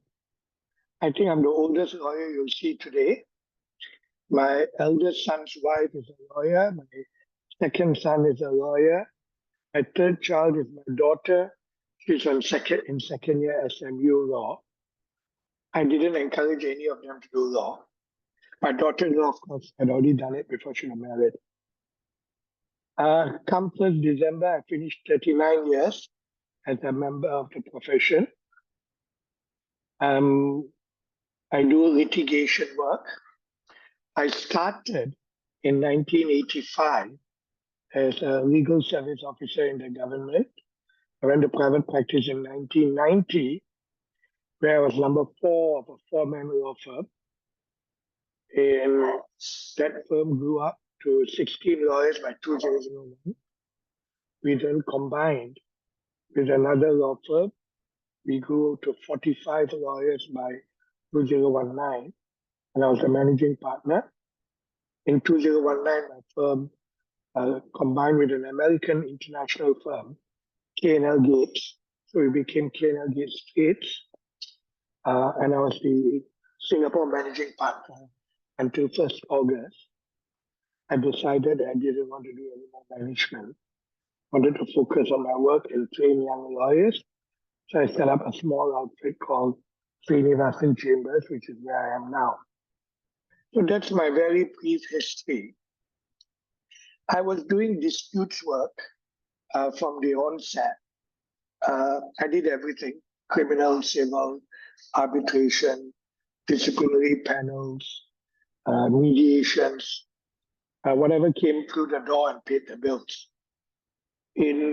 As time went on, I tended to specialize. I did more and more High Court and Court of Appeal work, more and more international arbitration work as my seniority and skill level went up. And in 2013, I was appointed as what is known as senior counsel, the Singapore's equivalent of King's Counsel. And of course, with that appointment, the type of work also changed. Why did I choose civil or commercial law? I didn't. I chose to do dispute resolution and litigation. And I still do a fair bit of criminal work, which I still enjoy. I do white-collar crime. I do the occasional drug or murder. What was my motivation? I think my motivation was when I was a kid. My late father was a senior interpreter in the courts. And I grew up on stories about what went on in court. I did physics, chem, econs, maths for my A-levels, which means I was not really interested in doing the law. But then I decided that I didn't want to do engineering. I wasn't smart enough for medicine. Accountancy was boring. So law became the professional degree. And I've got no regrets. I graduated from NUS, and my education has been entirely in Singapore. However, because I've been in management role for quite a few years, I am quite familiar with overseas universities because I recruit and train lawyers from all over the world. And I'm also quite familiar with the requirements that you need to practice as a lawyer. And I'll touch on that in a few minutes' time. So what's commercial law all about? You need to understand that in any legal system, there are three parties. There are two parties, or the individuals involved in a transaction, or in an accident, or in a family, whether they get married, whether there's a parent or child. The third party, the overarching party, is the state. So the state puts in a body of laws for two reasons. The first reason it puts in a body of law is to regulate activities in the state. Criminal law, make sure you protect society. Road traffic rules, to provide for infrastructure. The state also regulates sometimes transactions between parties. So in 1965, we had the Women's Charter to protect women in marriages. We have in contract, while parties can agree on whatever terms they want to agree on, we've got the Unfair Contract Terms Act to protect the consumer. We've got consumer acts, we've got anti-competition laws to protect commerce and society. So when one looks at commercial law, there are two sets of interactions. One is within the autonomy of the parties to decide, and the second is where the state gets involved in the transaction. The state also provides the function of a judicial system for dispute resolution. So if you go back historically to the village in India, they had a panchayat, the elders of the village. If you go further back, you had the Napoleon's Code, you had the Hammurabi Code, where the state provided for mechanisms to resolve disputes. But there are a few changes in the world as we go along. It's not all just national disputes or disputes with domestic disputes within the geography of a particular country. There's international trade, and the international trade takes place between peoples of different countries with different legal systems and different jurisprudence. So laws start governing them. Transactions get more and more complex. So people say, listen, instead of going to a court and trying to get a judge to make a decision, why don't we get an arbitrator with specialist knowledge in our field to make that decision? And this is particularly in the case where the parties are not from the same country. So do you want to trust a judge from country A or trust a judge from country B, or get an arbitrator from an established panel that both sides will agree to? You have got corporations practicing or doing business in different parts of the world. And again, the idea for transnational laws or systems to be put in place has become increasingly important. So there was a body called the United Nations Commission on International Trade Law, UNCITRAL, and they've come out with UNCITRAL rules for international arbitration, UNCITRAL rules for international insolvency, UNCITRAL rules for mediation, recognition of mediation. These, of course, since there's no international parliament, each individual country will have to say, okay, we like these rules, and each individual parliament would implement it and give effect to it within the country. So just to sum up, You look at inter-party obligations governed by law, by contract, inter-party obligations governed by other systems. If you're both road users, you have to be careful in your load, etc. Within a state regulatory powers to make sure medication is safe, commerce is provided for, and then international structures to deal with cases where things go international. So I came earlier and I overheard Zachary speak earlier about how contracts are done and how these sort of things should be managed. I think eye for detail is important. But to me, what I tell my young lawyers, and let me digress a moment, I've been teaching advocacy since 1993, so about 31 years. And the same is true whether it's advocacy or drafting a contract. What I always tell young lawyers is figure it out. Break the transaction, break the dispute down to its component parts. Understand what the basics are, how they came together to create the transaction or the dispute that came up. And that's very, very important. Once you understand it, then you can analyze it. But if you make an assumption or you jump to conclusions or you don't really know what's going on and what is the building blocks of the transaction, then the chances are you'll be wrong. There's a very good chance you'll be wrong. So I think that's the most important skill set for lawyers. And this cuts across every area of law. It's not just drafting a contract, it covers criminal cases where you have to understand what the ingredients of the charge are, or what the elements of the offense are, what are the elements of the defense. You've got to understand that. If you look in terms of intellectual property, and you want to see what is the intellectual property right that's being protected, you've got to see what was the outcome of the creative act. So you always have to drill down into the basic points. And when you form a view of some sort, it's always a question of so what? Why is it relevant? Why do we look at it? Why do you think it's important? And this is again critical when you're advising clients. The client will come and tell you, I want to do ABC. You need to understand what is it exactly the client wants to do, and whether that is better served by doing B, C, and E. So again, figuring out what the basics are must be your starting point at all times. Then the hard work comes in. Now, the reason why businesses and individuals need lawyers is, unfortunately, we live in a very complex world. We don't live in a very simple world of, say, barter trading or one-on-one transaction.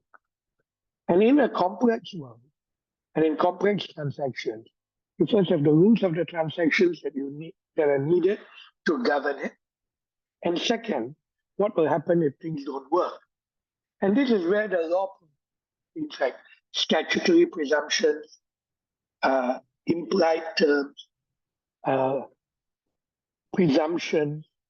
And so you need to be able, the client needs to understand what happens if things don't work out as planned.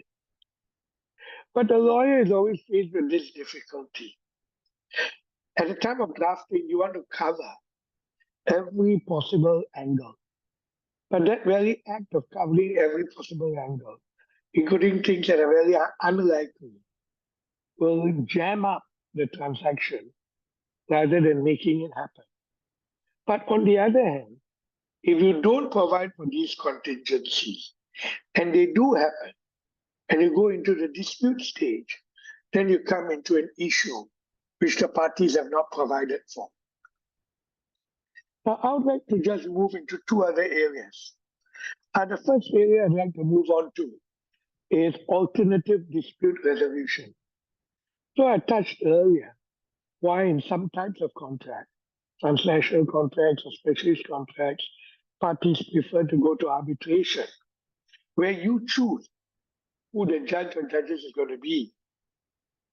Now, of course, because that is not a system that's imposed by the state and backed up by the authority of the state, then the terms of the arbitration agreement, the powers of the parties that you have chosen, the scope of what they can or cannot do becomes very, very important. The other area of alternate dispute resolution that's becoming increasingly important is mediation. Mediation is where parties attempt to settle a matter by using a third party called a mediator to bring them together. And the important distinction between arbitration litigation on one side and mediation on the other is that arbitration and litigation can only give you the outcome based on what the law provides. The law will decide who is right, who is wrong. The law will decide what the obligations are, and the law will then decide what is the consequence of breaching that obligation. And then those consequences are given effect to by orders made by the court. So a court cannot order you go and apologize to the other guy. The court cannot order you to say, I know that they did something wrong this time. Don't try and get all your money. Maybe you can do a few deals in the future where you can make money on those deals to make up for your losses here. The court, once you go to court, there's a winner, there's a loser. And parties hardly ever continue dealing with each other. So while a court decides rights and obligations and consequences, a mediation allows you to put forward what's in your interest. And then you craft a solution based on your interest. Now, nobody can be forced to accept anything in a mediation. It's consensual. But in my experience, 75% of cases, they go to mediation and end up being settled. Now, I have been asked to speak about the remedies for breach of contract and other matters. I will not be doing that because you got 4 years of law school ahead of you, and you got more than enough time to be learning all that, and then you have your postgraduate training before you're called to the bar. I will just conclude this part of my talk and then move to another part on the basis that you need to understand the role of the lawyer in the first stage is facilitative, and then the second stage is to help the client enforce their rights or defend themselves against claims. So very often lawyers fall into the trap of saying, oh, it cannot be done, or this is the way it should be done. I'm very clever, look at me, I've gone to law school, I know all the answers. Stay out of that trap. If you want to be a good lawyer, listen to the client. Try and understand what the client wants to do. Try and understand why they want to do it. Try and understand what their interests are. Second stage, make sure you know the facts inside out. Because if you don't get the facts right at the beginning, it will come back and haunt you. In the third stage, in conjunction with the client, formulate the approach or strategy, whether it's a contract or whether it's litigation. Bearing in mind that it's your job to do for the client what the client would do for himself or herself if they had your knowledge, experience, and training. And so give them practical advice. Don't give them textbook advice with 20 options and then say, oh, you make up your mind. Now I'm going to move into routes of entry into the legal profession. The first question of, is there an alternative route to going through university? There are two alternative routes. Both end up in university. You can't practice law without a law degree. But the first is you can do the Temasek Polytechnic route, and some of them can get in, or they can even go to overseas universities, or in UK and the Australia, you've got these universities that offer the foundation course to get you in. Now, UK universities typically have a 3-year course. Aussie universities can be 3 or 4. Singapore universities is a 4-year course. But if you come from a non-Singapore university, you have got 2 additional steps to be called. You have to do what is known as a Part A exam to orientate you into the subject matter of Singapore law. And then you have to do 6 months relevant legal training in a law firm. Once you finish that, which takes about a year, so now you see whether you go to a local U or overseas U, it's 3 + 1, here is 4. Then you do what is a common part to both sides, which is a Part B exam, which used to be called a practical law course, and 1 year of what you call a practice training contract, which in the old days used to be called being a pupil. Your supervising solicitor is known as your master, you are known as your pupil, and that works on the concept that apprenticeship is important to convert students from the book learning of law school into applying it in the real world. The PTC, practical training contract, you have to cover 3 different areas: litigation, corporate, conveyancing, family. You have to choose 3 out of these. And then you get called to the bar. After you're called to the bar, generally you'll be recruited by a law firm either to do corporate non-contentious work, specialist work like IP or shipping, or you might be doing disputes, litigation. And what type of work you do will depend very much on the size of firm you go to. Go to a smaller firm, smaller cases, not so sexy, but you get more hands-on experience across a wider field. You go to a bigger firm, you work with a senior counsel, you get to do interesting cases, but you'll be lucky if you're on your feet within the first 4 years. So those are decisions and choices we should make. And my advice to young lawyers or law students is go and do an internship while you're in law school. Try out different things in your internship and then see which one fits you best. So that is my 20-minute spiel. And one of the things you ever want to do advocacy as a lawyer, it's always important to have good time management. So I'm happy to take questions if there are any. And please go ahead.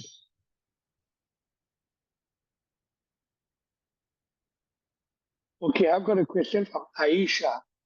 What advice would you give to someone who is trying to discover their motivation for pursuing a career in law? Are there any specific experiences or reflections you would recommend to help clarify their why? Okay, you can go and join the legal profession and you can leave. It's a very, very good general degree. And there are lots of in-house jobs nowadays.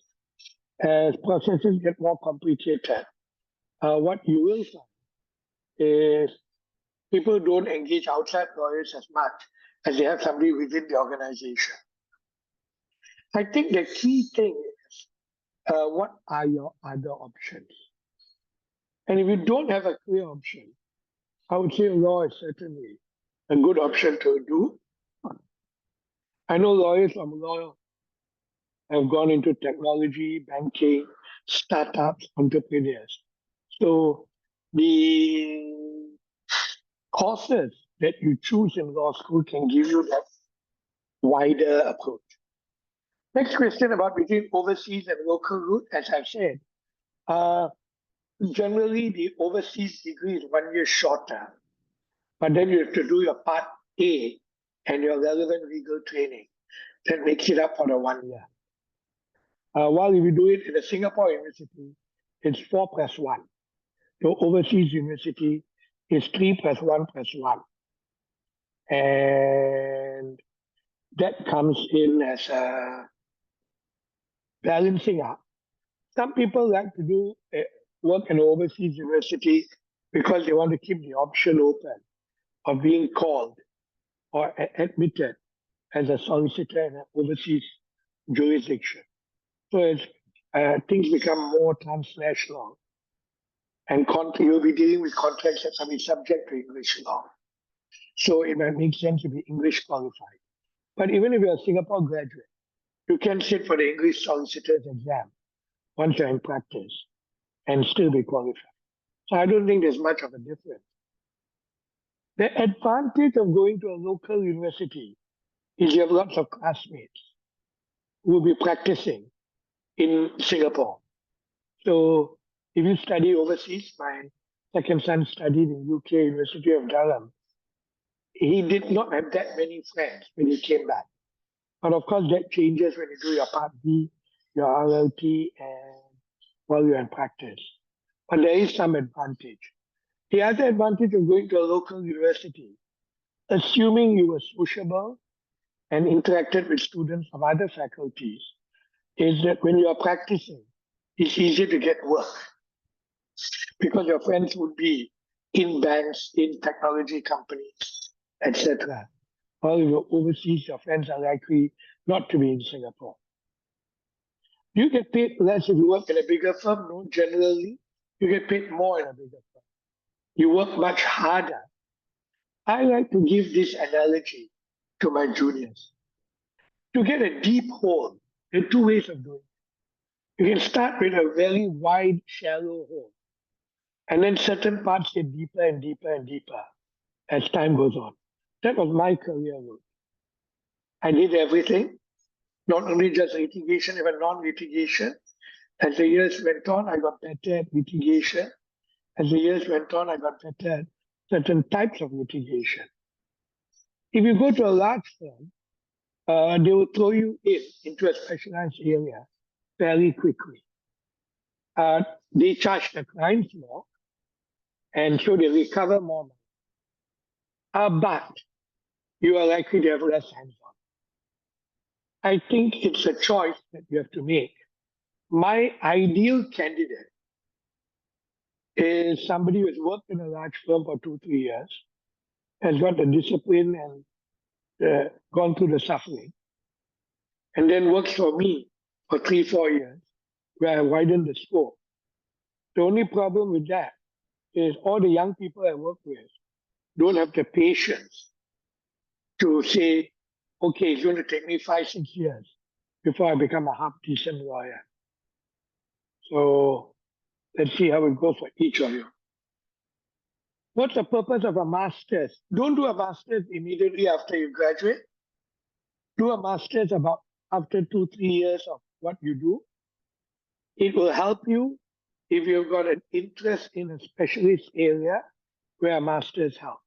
I've never got a master's in my life because I was doing disputes and litigation, but I did do a lot of work and a lot of training in sharpening my advocacy skills and how to be a better advocate in court. The other good reason for doing a master's sometimes is after 3 years of hard work. If you want to go and take a year off, a master's is a very respectable way of taking a year off. If you want to go and say, I want to go for a year, backpack for a year, people look at you, what's wrong with you? If you say, oh, I'm going to Cambridge to do a master's, and we'll be applauding you and look up to you. So I think, to me, that's an important reason for masters. Is it advisable to study law in Singapore and later decide to practice in other countries? I wouldn't say whether it's advisable or not. There's no question of advisability. It's a question of what you want to do with your life. There are a lot of Singaporeans who have graduated from a Singapore university. They've got themselves called to the UK, enrolled as solicitors. And the other way is a lot of Singapore qualified lawyers have gone to work in international firms with Singapore offices and then eventually move out to another office. So I think there's no question of advice or not. I'll throw the question back. Do you prefer to work in Singapore or do you prefer to work overseas? Anticipated regulatory changes? I don't think so, because we have just gone through a huge set of changes where the practice training contract would change from 6 months to a year, the Part B course has been totally revamped. Those changes are still going through their teething pains. I don't think anybody's going to do anything that quickly now. So if there's anything else, I suspect it'll be fine-tuning. Regulatory changes in terms of foreign law firms practicing or opening up in Singapore. It's a hot potato and it's a political issue. But as it is, there are lots of opportunities to work in foreign law firms in Singapore. And as I said earlier, if you sit for your New York bar exam or your UK solicitor's exam, you have those options. Why do I keep talking about New York and UK? Because really the key thing is not where you practice, but what you practice.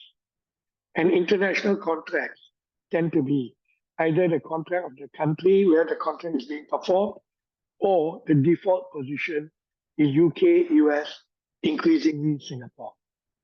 Next question, what's my perspective in the legal culture? What is positive and what is negative? Okay, you are encouraging an old man to come and tell grandfather stories. And my children stop me normally when I say this by saying, okay, boomer. But since you asked a question, I will do it. When I became a lawyer, the bar was much smaller. It was a lot more close-knit. There's a lot more interaction. Today, the bar is a lot bigger. It's become more adversarial, and there's less interaction. But that's got nothing really to do with the legal profession being good or bad. That's just a more complex world. Challenges as a young lawyer, learn when you can, ask your seniors for advice. We always give it. Remember that clients come and go, but you hope to be in the profession, working with and against other lawyers for a long time. So I came in at the tail end of what Sunil said at the beginning, and I fully endorse what Sunil says. People must look at you as someone who is trustworthy, someone who is ethical, someone whose word they can. It's okay if you are tough, but you have to be honest. I think if everybody walks in with that, it's okay. The other change I've noticed, and again, this is an old man's point of view, and that is the socio-economic background of people who come into the profession have changed. I'm sure most of you who are on the call come from upper middle income families. So you have options.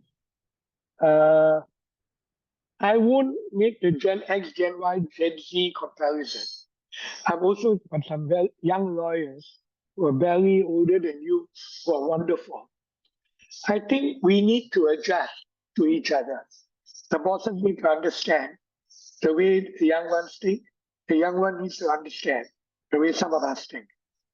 But I think we are getting good lawyers. Keep your morality, keep your honesty, keep your sense of ethic. Understand that by being given the privilege, not that it's a privilege to practice law, and because our whole society is governed by the rule of law, and people need your help, access to justice is important. Understand that with that privilege, as Spider-Man would say, with Spider-Man's uncle, I think, maybe Spider-Man, with great power comes great responsibility. But enjoy it while you're doing it. You get well paid as a lawyer. I don't see any more questions. Jiho, what do I do now? If there are no more questions, any more last minute questions? No. Okay. Okay, thank you very much for your patience. Thank you very much, Mr. Narayanan.